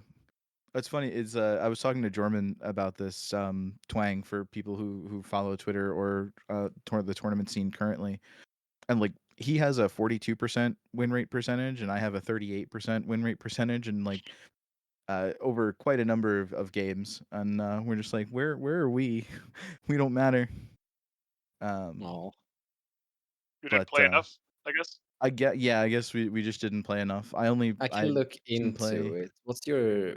We can take it afterwards. Yeah, we'll talk. It's For mostly a those that joke. Yeah, for those that don't understand, I have data statistics on the player leaderboard, basically showcasing a bunch of people who have been winning a lot, and you were not on that list, but we will look into why you weren't on that list.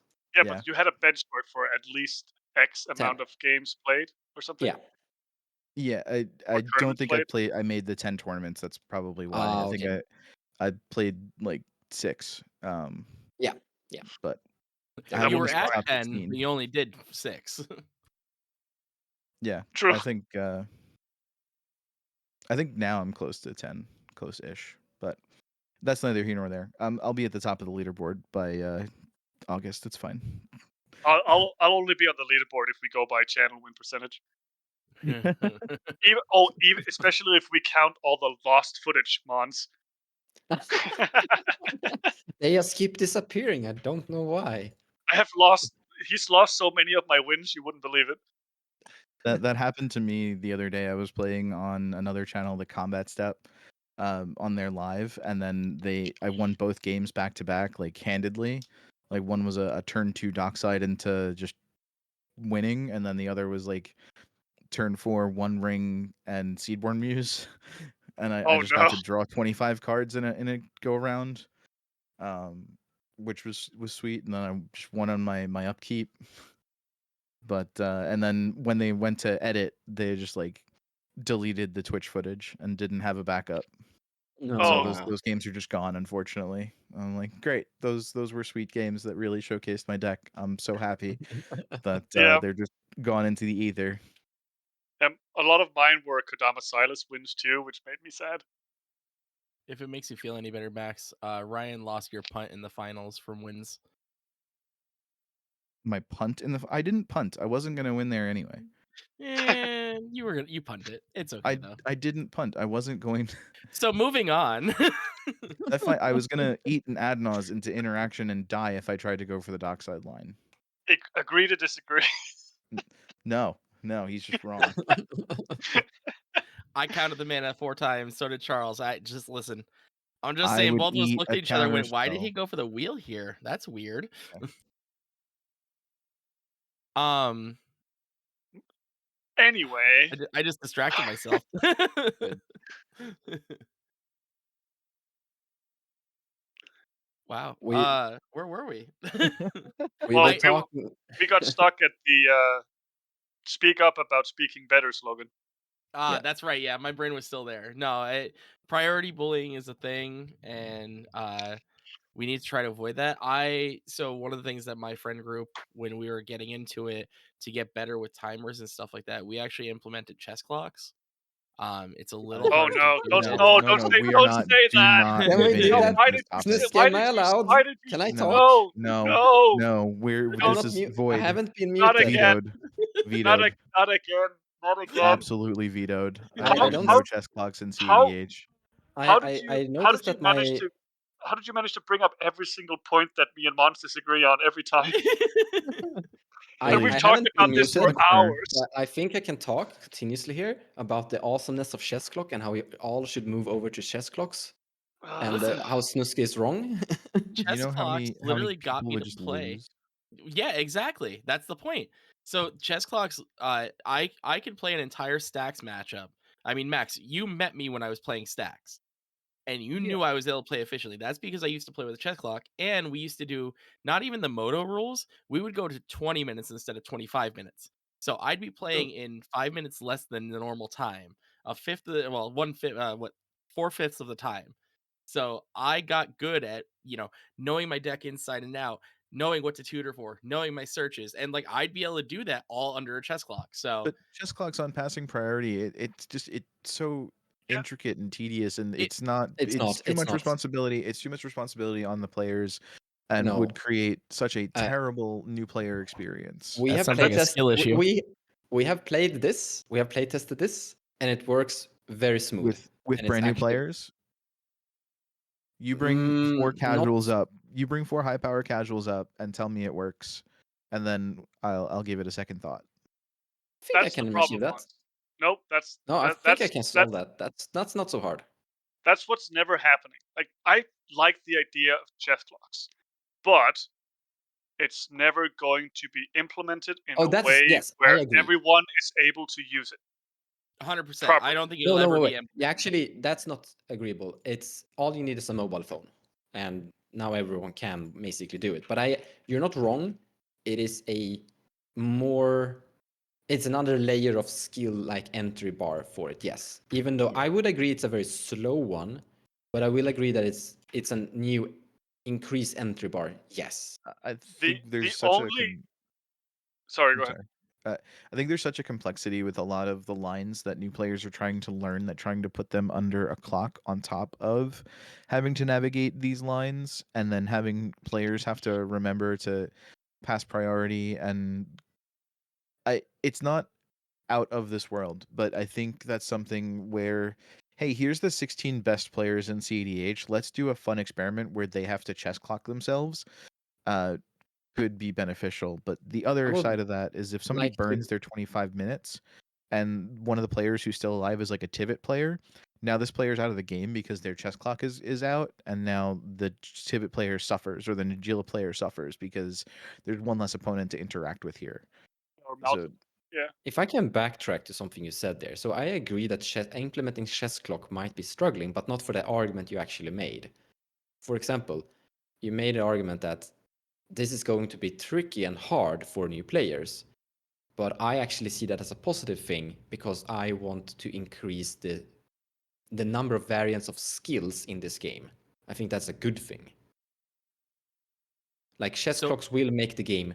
There's another skill to it. You need to find your combo or your way that your window that you can win faster. You have less time thinking, and I think that's a good thing, even though it's going to potentially be hard for a beginner. But I do agree that there are other aspects. For example, the entry bar that you would have to sit and just explain how a chess clock works on your mobile phone.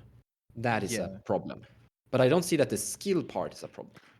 I think The o- also there's a point to be made about, like, it becomes more restrictive to people with cognitive disability getting into the format. And, like, yes, they would probably eat up more of a clock to begin with, but now they're severely disadvantaged by only having that amount of time. And, like, if they're already in that situation, they probably have a harder time and will be more freaked out by the clock than anything else, and that'll deter them from playing, which reduces the inclusiveness. And maybe that's a niche case, but, like, if we're trying to be inclusive, the chess clock just seems more exclusive.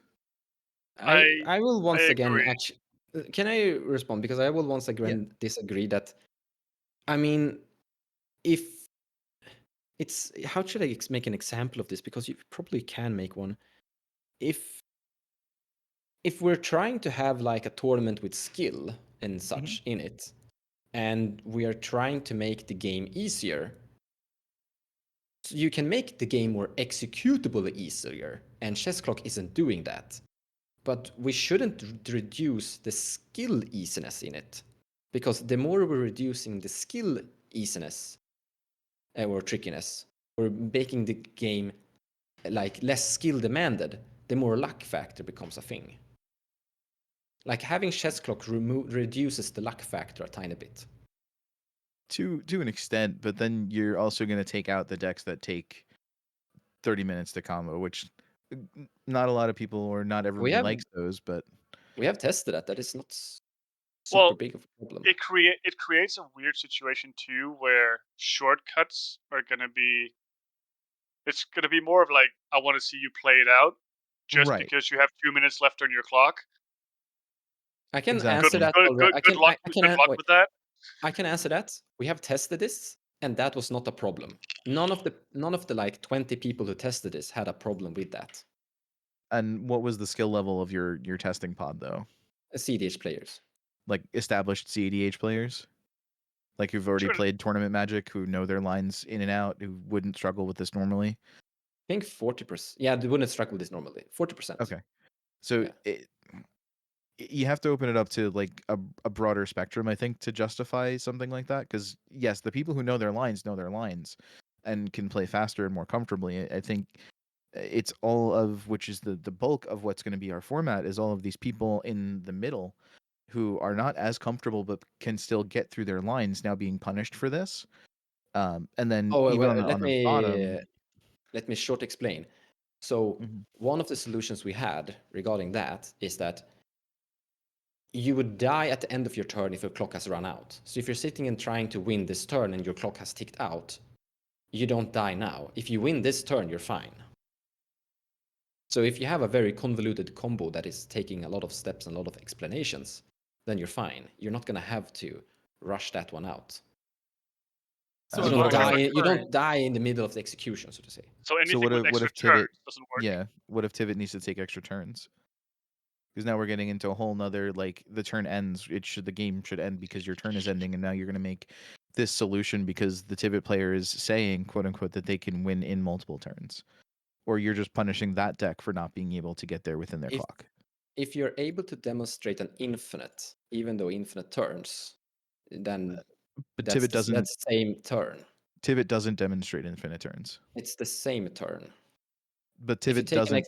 if you take an extra turn, it's the same turn in the Oh, clock scenario. what he's saying, Max, is Um, within his rules, it would just be as long as it doesn't pass to the next player, you don't die.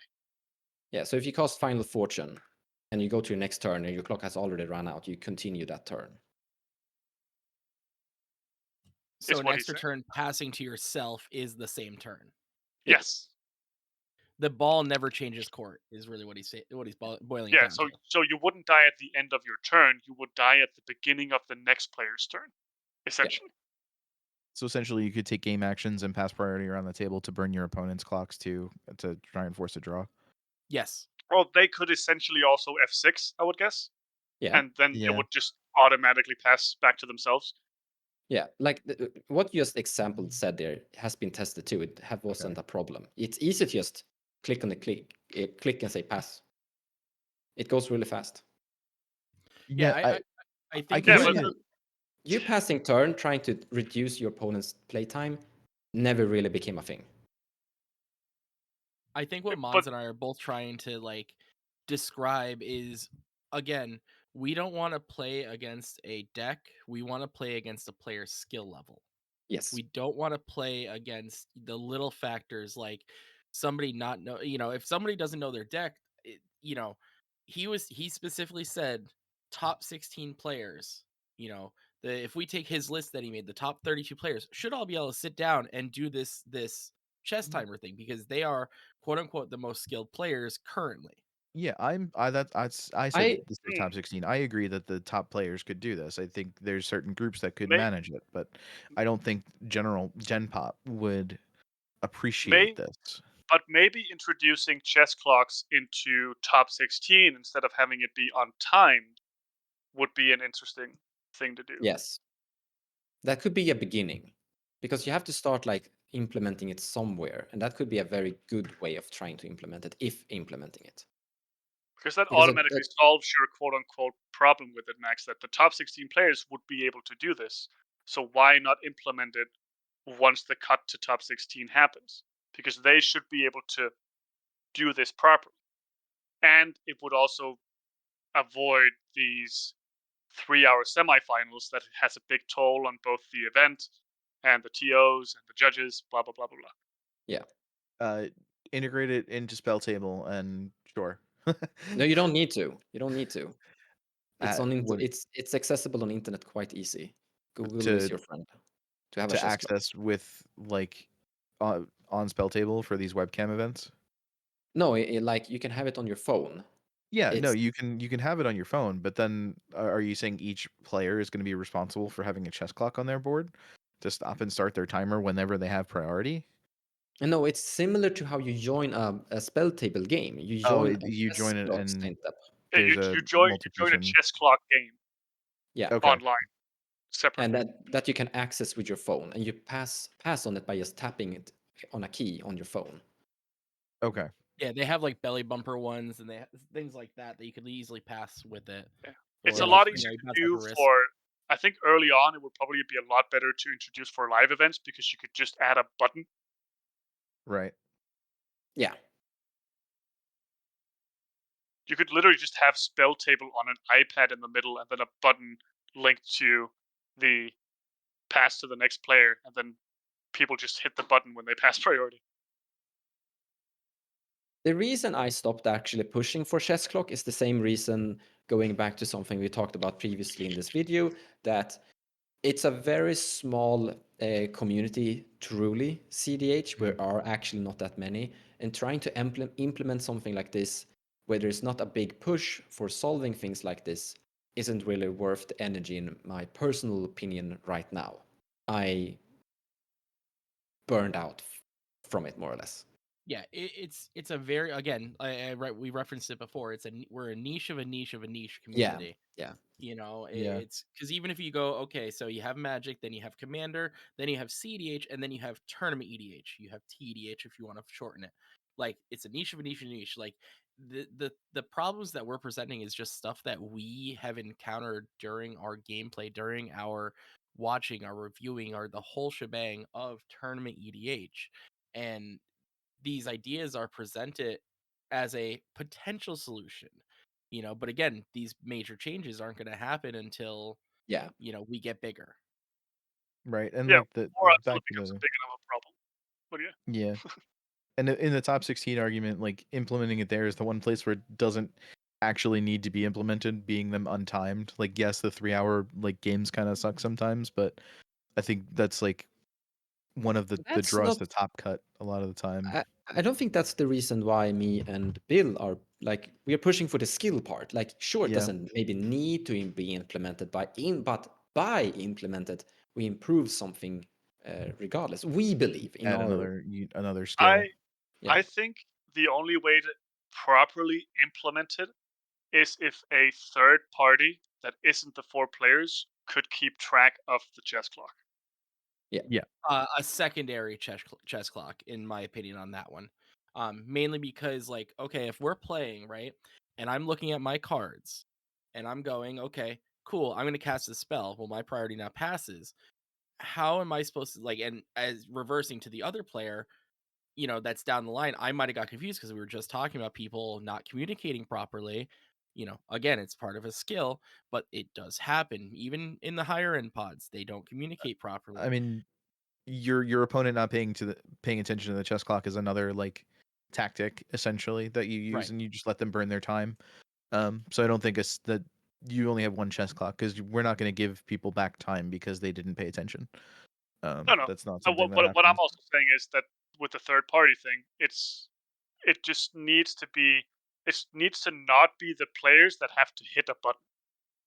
They need to just be able to say pass priority, and that automatically Oh, proceeds the chess clock to the next player. okay. Like I see what you're saying. just like we're playing CDH now, but the chess clock is just it just exists in the game, and I that would dislike that because people sometimes say "Blah." I said pass turn, don't give me remove 5 seconds from me. I said pass turn, you didn't hear it properly. That situation could occur. Right, but like, so what you're describing, Snuske, is the old Pro Tour scene where you had the two judges, the one both keeping score and stuff like that, sitting on both ends of the table, keeping track of everything. That's what you're describing, correct? that kind of thing. It's Yep. basically Yeah. MTGO in real life. Yep, exactly. Where you have somebody just sitting there literally pressing the button saying pass, pass, pass, pass, pass, pass, pass, pass, you know, pass, hold up, pass, pass. Yeah, You know what I mean? I'm not Yes. a fan of the amount of resource that takes personally. No, no, Uh, I don't either. I'm just saying that would yeah. be what it would take for me to agree with implementing it. Yeah, at the very least, and, like, I all think the I can the convince time you on. discrepancies on the floor and having staff to handle them, you're talking about, like, probably a 30 to 40% increase in judge calls per round, on You would need time AI. discrepancies, It would be and like 50 years from now with an AI algorithm that can do that for you. Yo, give Zane like Okay, something 20 like that. minutes. I'll take care of it. I have a live stream on my channel where we actually did this. I don't see the difficulty in this actually, guys. I The I, issue I, is still I'm newer with you, players. Mons. My play group did it. We implemented it. We did it for a couple years, yeah, and we actually did it very old school, where we literally just had our phones and yeah, we set our phones next to each other. The person directly across was your chess clock buddy, and basically we'd just go. One hand would pretty much be on that chess timer, the entire time while you're going. yeah.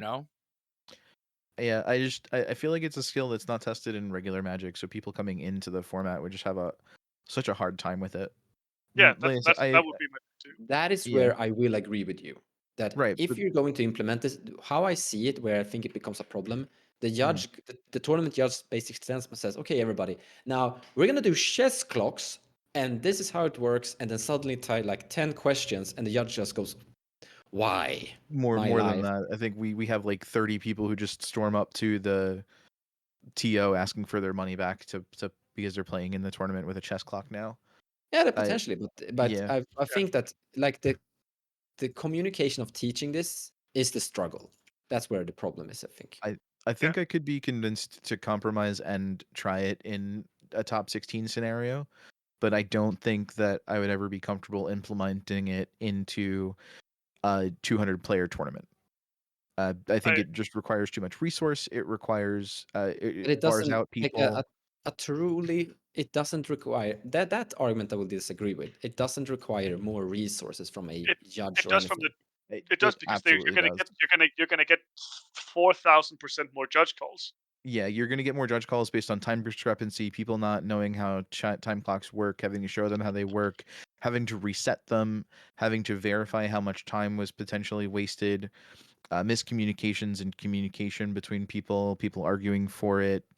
It you wouldn't see it in your group specifically because of people being able to handle it, but putting it into the gen pop with new players and people who aren't used to being under a time clock or anything to that effect will absolutely be calling a judge more often, and Yeah, it's a new that I way agree to on. angle shoot to have to fight.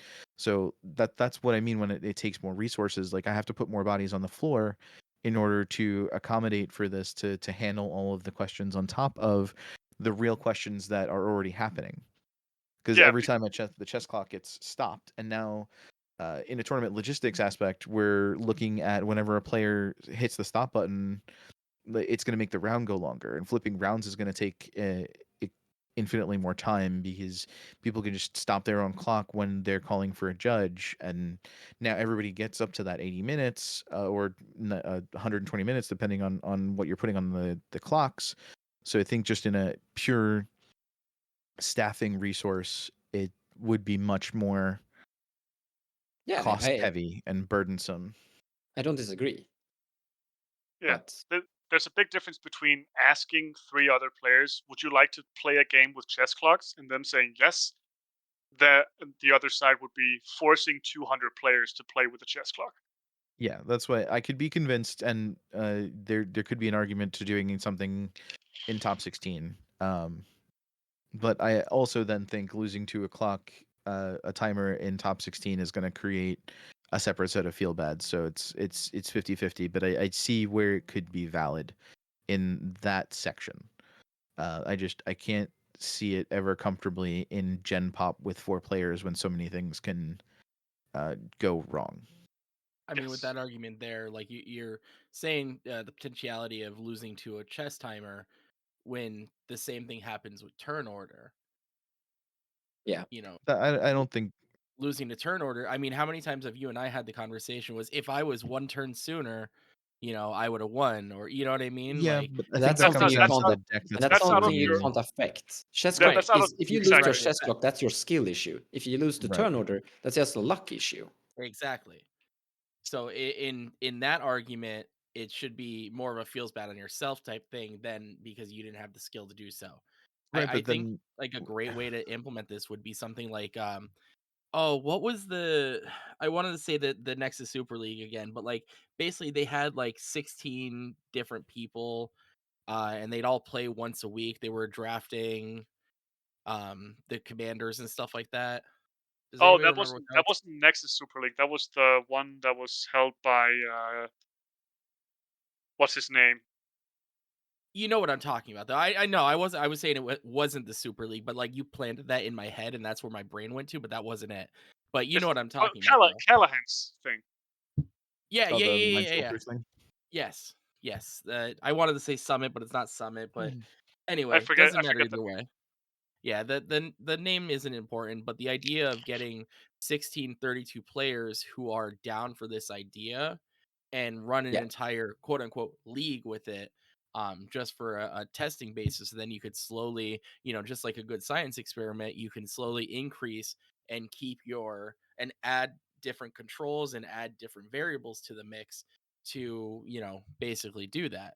Like, I mean, if we took us four, we took some of your Rip Crew, Max, some of I don't know, insert random X people from Monza's top 32 player list. Like, Yeah. you know what I mean? Like, that would create an environment to test, and then you slowly implement it into, you know, uh, clinical trials, so to speak. If we're gonna bring like Yeah. medical terms into there. But I will say personally, uh, using a chess clock has infinitely helped my play patterns because now when I'm in a tournament and I have 80 minutes, 90 minutes to do something, I have all the time in the world. I know now I get to study everybody else's decks and I can figure out everything because I know what this fetch land is getting, what the demonic tutor in my hand is getting, what the gamble's gonna get. If I pick up my deck, I say, I don't know what I'm even gonna go for. I'm kind of playing the fool here because I know exactly what I'm getting. It's just gonna take me finding it in my deck. Yeah, I don't know what you're talking about. I never take long time on my turns. 45 minutes. I 45 minutes. He I don't know what took. you're talking. He took I don't 45 minutes to do nothing. I don't know what you're talking about. That never happened. That never happened on a live stream. Never happened on a live stream. We don't have physical proof of it. No, you probably no. That's true because I didn't win. You didn't lose it. Mons is like, I have receipts. Yeah, exactly. Yeah, I have a recording of it, actually. I am very much known for thinking longer on my turns. All right. That's not why I don't like the chess clocks. If you can bear with me one moment, I'm going to step away. I'll be right back. Here's How are we another looking? important thing. How are we looking for time? We've been talking we're for 2 hours. we're over 2 hours. Yeah. I mean, Yeah, I only do about an hour and a half, but like we're actually having a good conversation. So I was gonna go into I asking, do actually. we Yeah, go on? no, carry on. Carry on. I was gonna ask. So this is all edited out. This is gonna get edited out. Um, I was actually gonna see if do you guys still want to do the talk about the deck or no? No. No, we don't have That to. that's I perfectly thought it was fine. going to be a lot shorter too, and my brain is having a meltdown That's okay. That's not a because problem. we're going through a lot of like things that I have really strong feelings about, Yeah, and which is perfectly fine. it takes a toll. Yeah, no, I got you. It's And and go on. me having I to be like the spokesperson for this Mulligan stuff as well, since I'm the one playing the deck. I can't.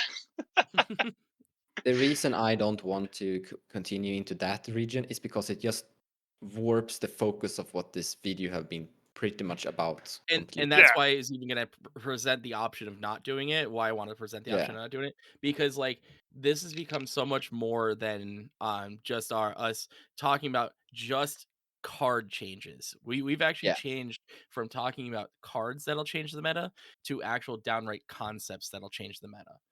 So that's what me and Mons have been talking about for a while. We're pretty yeah, in agreement that I don't think any of us want a ban to happen mhm. because the format is just how it is. But a lot of other stuff could could be in need of tweaks. Right. yeah, I mean I would so on a selfish perspective, I would love to see a ban happen just to shake up the meta, but that's solely just to shake up the meta. I think it's perfectly fine the way it is, but Yeah, I, same. I just want to see something else. Like, oh, what curveball are you gonna throw at me now? But like, Can I frame it like this? yeah, I think that there needs to be more discussion of what CEDH should actually be. I think I've said this a billion times, but I don't think I can say it enough. And I mhm, think Snuske here really touched it, because what me and Snuske are basically we are agreeing on the same thing, mhm. but our solution to the thing we're agreeing on is different. And I Yes, think there needs to be a discussion of what do we want this format to actually be. right, Because if we can, because apparently maybe people want it to be two different things, but then we need to actually start talking about what it should be, so we can like find an agreement of how to get to where we want it to be together. right, right. And the thing is, like, I think so. From just the general conversation that we've been having here, I think you and I, Mons, kind of seem like we want to have the face the skill, face the player more than face the deck, face the cards. Face the luck. I, I, I think that they want it too. They Right, just Yeah, they just don't think that our solution will work, right. so to say. But we're also old school and they're new school, which is kind of cool too. You That's know? yeah. true. Like for me, like what some of you guys have been describing as well, to me, sounds contradictive with what you're actually trying to solve. I kind Okay. of want to know why you think. Oh, can you Yeah. explain that? Yeah, the issue with that is that I remember thinking it, but I forget the context. That's fair. that's a bad follow-up argument, my Yeah, friend. you said something earlier, Billy, where you were describing something about why you liked the chess clocks, Mhm. and the only thing I could think in my brain was, but that's just creating the exact same issue. But I forget the exact context. So do I, I don't think honestly. he did that, but no, regardless. Yeah. By the way, I'm probably keeping that conversation because it was actually pretty good too. So Yeah, keep all of Fair, it. that's fair. it was I like, oh, don't. we were gonna cut it out, and then it's like, no, that was actually a pretty good conversation there. But But Yeah. but no, to clarify as well on my stance on chess clocks, I wouldn't mind playing with a chess clock, but I'm on the same stance as Max that I don't think it can be properly implemented Yeah, into exactly. the Like, general player base. I wouldn't mind playing with a chess clock myself because it would actually help me because I tend to think for longer in on turns, and I am allowed to do that in current tournament structure. yeah, but like I said, I don't think that your argument against the chess clock. I think that basically rounds down to you don't think it's going to be be something that can be implemented on a general population. Correct. Yeah, I but don't you're not agree with the chess clocks. I disagree that it can be implemented. exactly, exactly. Yeah, Yeah. so the implementation and not the concept is what you're disagreeing Yeah, with. yeah, yeah. the concept seems like a great idea. I think chess clocks would bring good But things to that's the format but that's also sometimes. what the experience I've been getting from Max as well, because he's been saying like, okay, yes, but this is a problem. It's not going to work because of these reasons. So you've Yeah. been very good at Yeah, explaining that that yeah, that's stance. why he said if you Yeah. can make chess clocks work with new CDH players, let me know.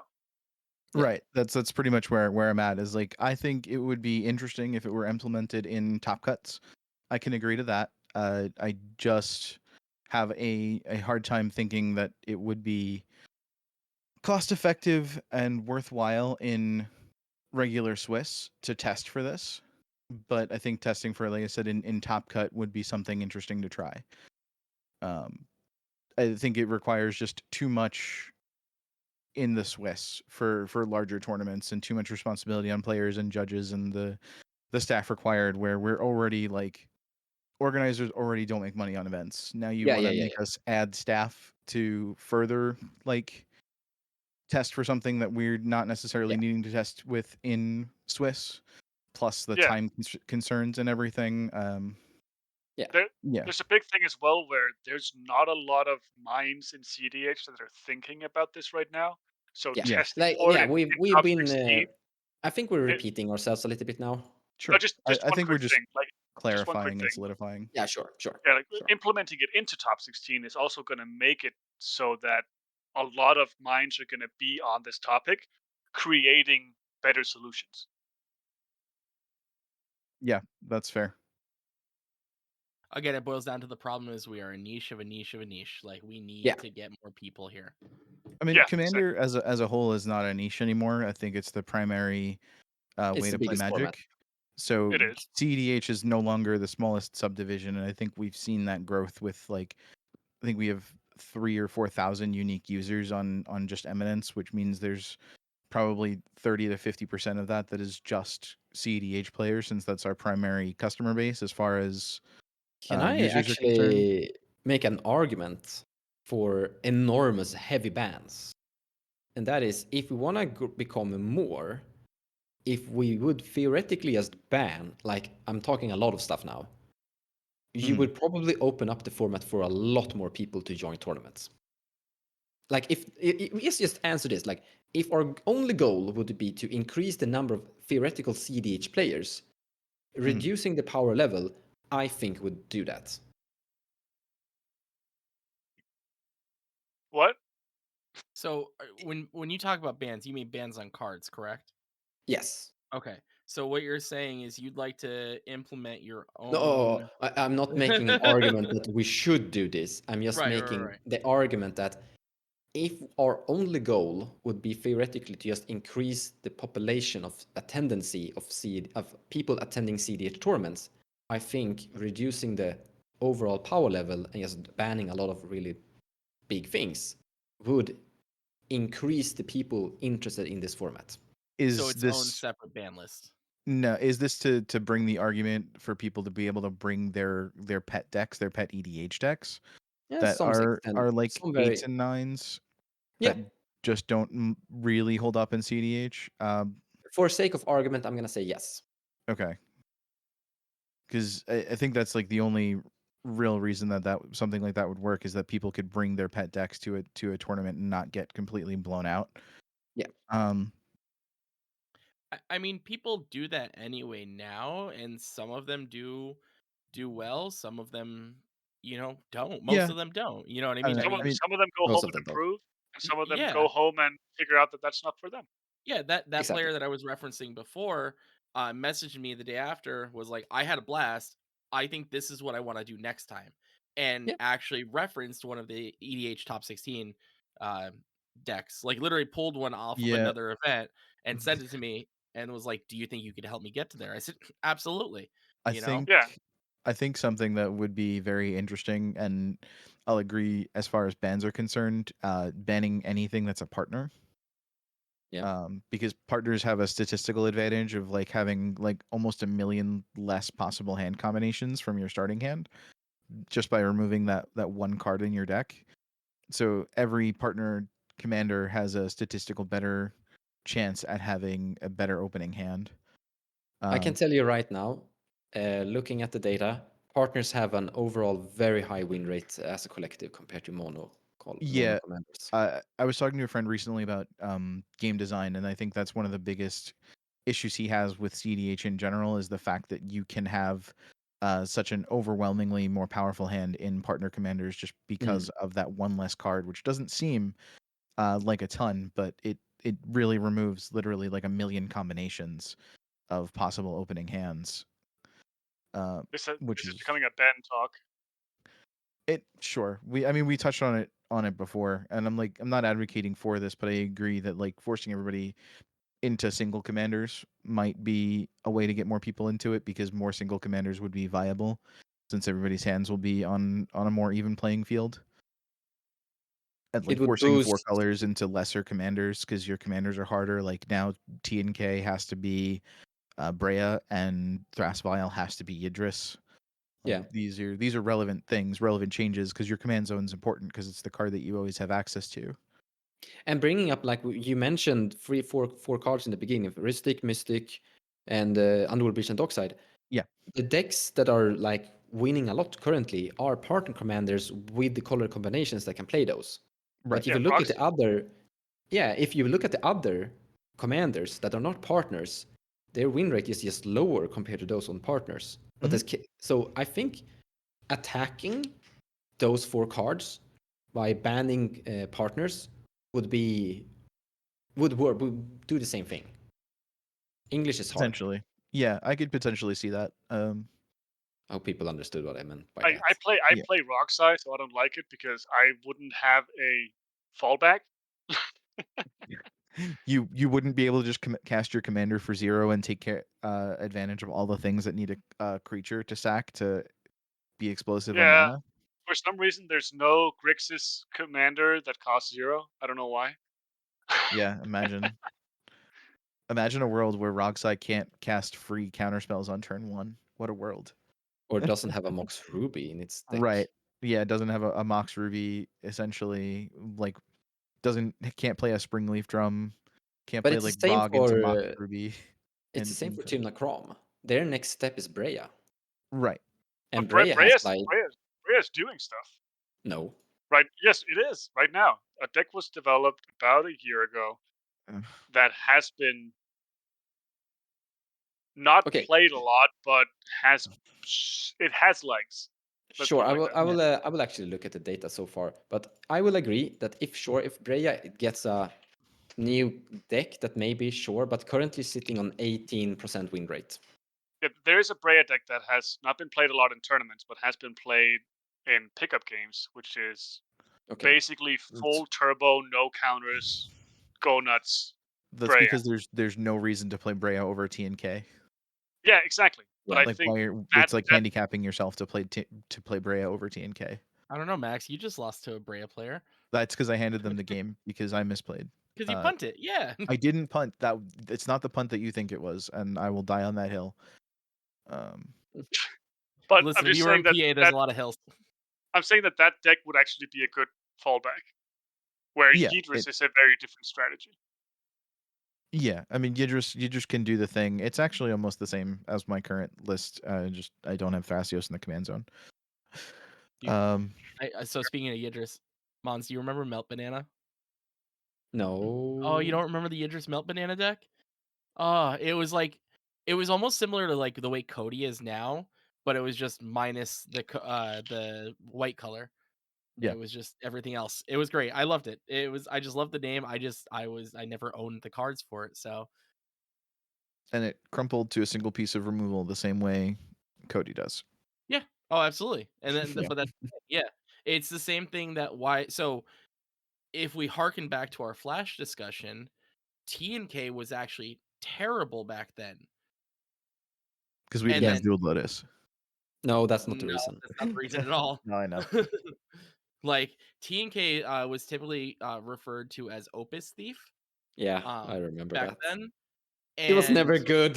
it was I know a never lot of good. people. I know a lot of people were like talking about it so much. I was like, no, this is not so It good. just didn't. Yeah, Opus Thief became more of a prominent thing when Hull Breacher was around for like there started to be a slight resurgence of it. Yeah, Um, sure. but like it still was never where T&K is now because stuff like Flash was a thing. But Yeah. that's harkening back to the old conversation. You know what I mean? Not to beat a dead horse or anything like that. The But one where me and Max can't participate. well, yeah, Yeah. that no, I'm just basically talking about the old Flash meta, but like bringing it to today's standards, we're talking about the partners and stuff like that. You know, I because don't like know. you, I like the format, honestly. I don't s- have any much bad to say about the format as it stands. so do I. I mean, I said it before. Like, I would love to see a ban for selfishly to just get a shakeup.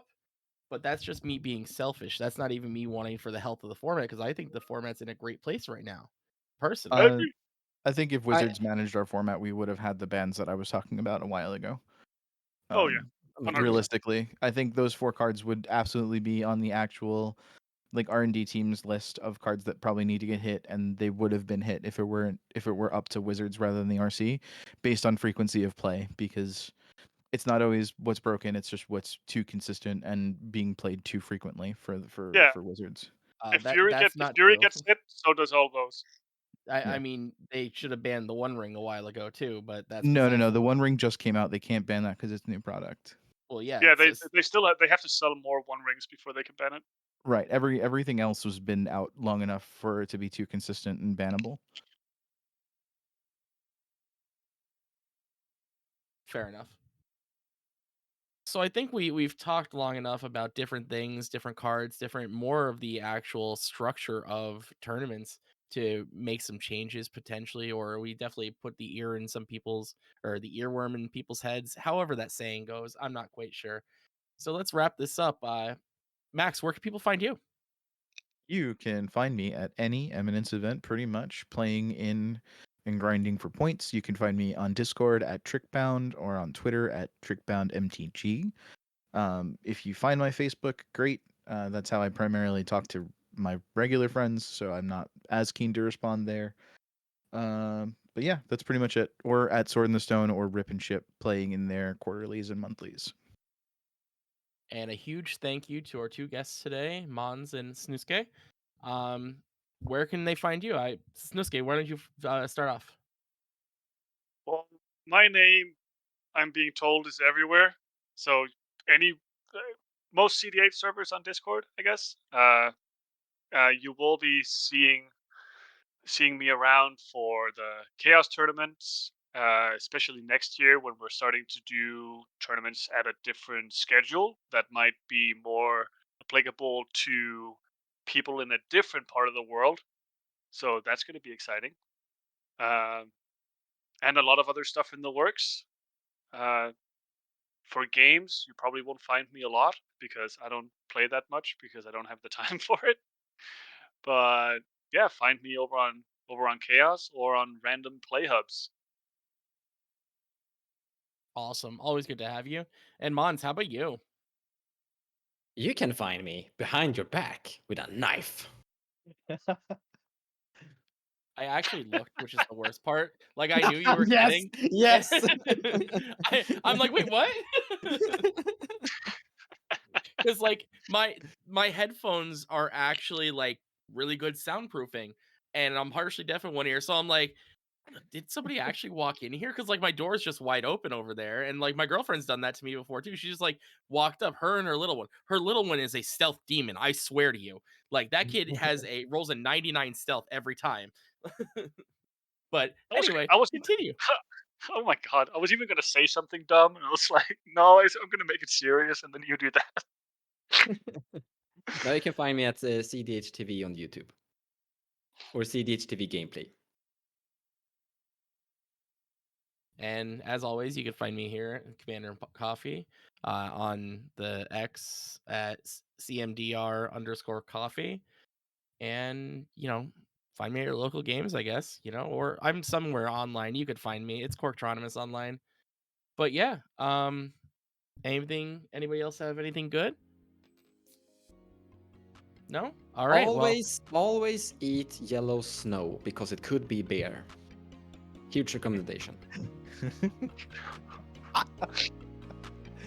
Have a great night, everybody. Oh my god.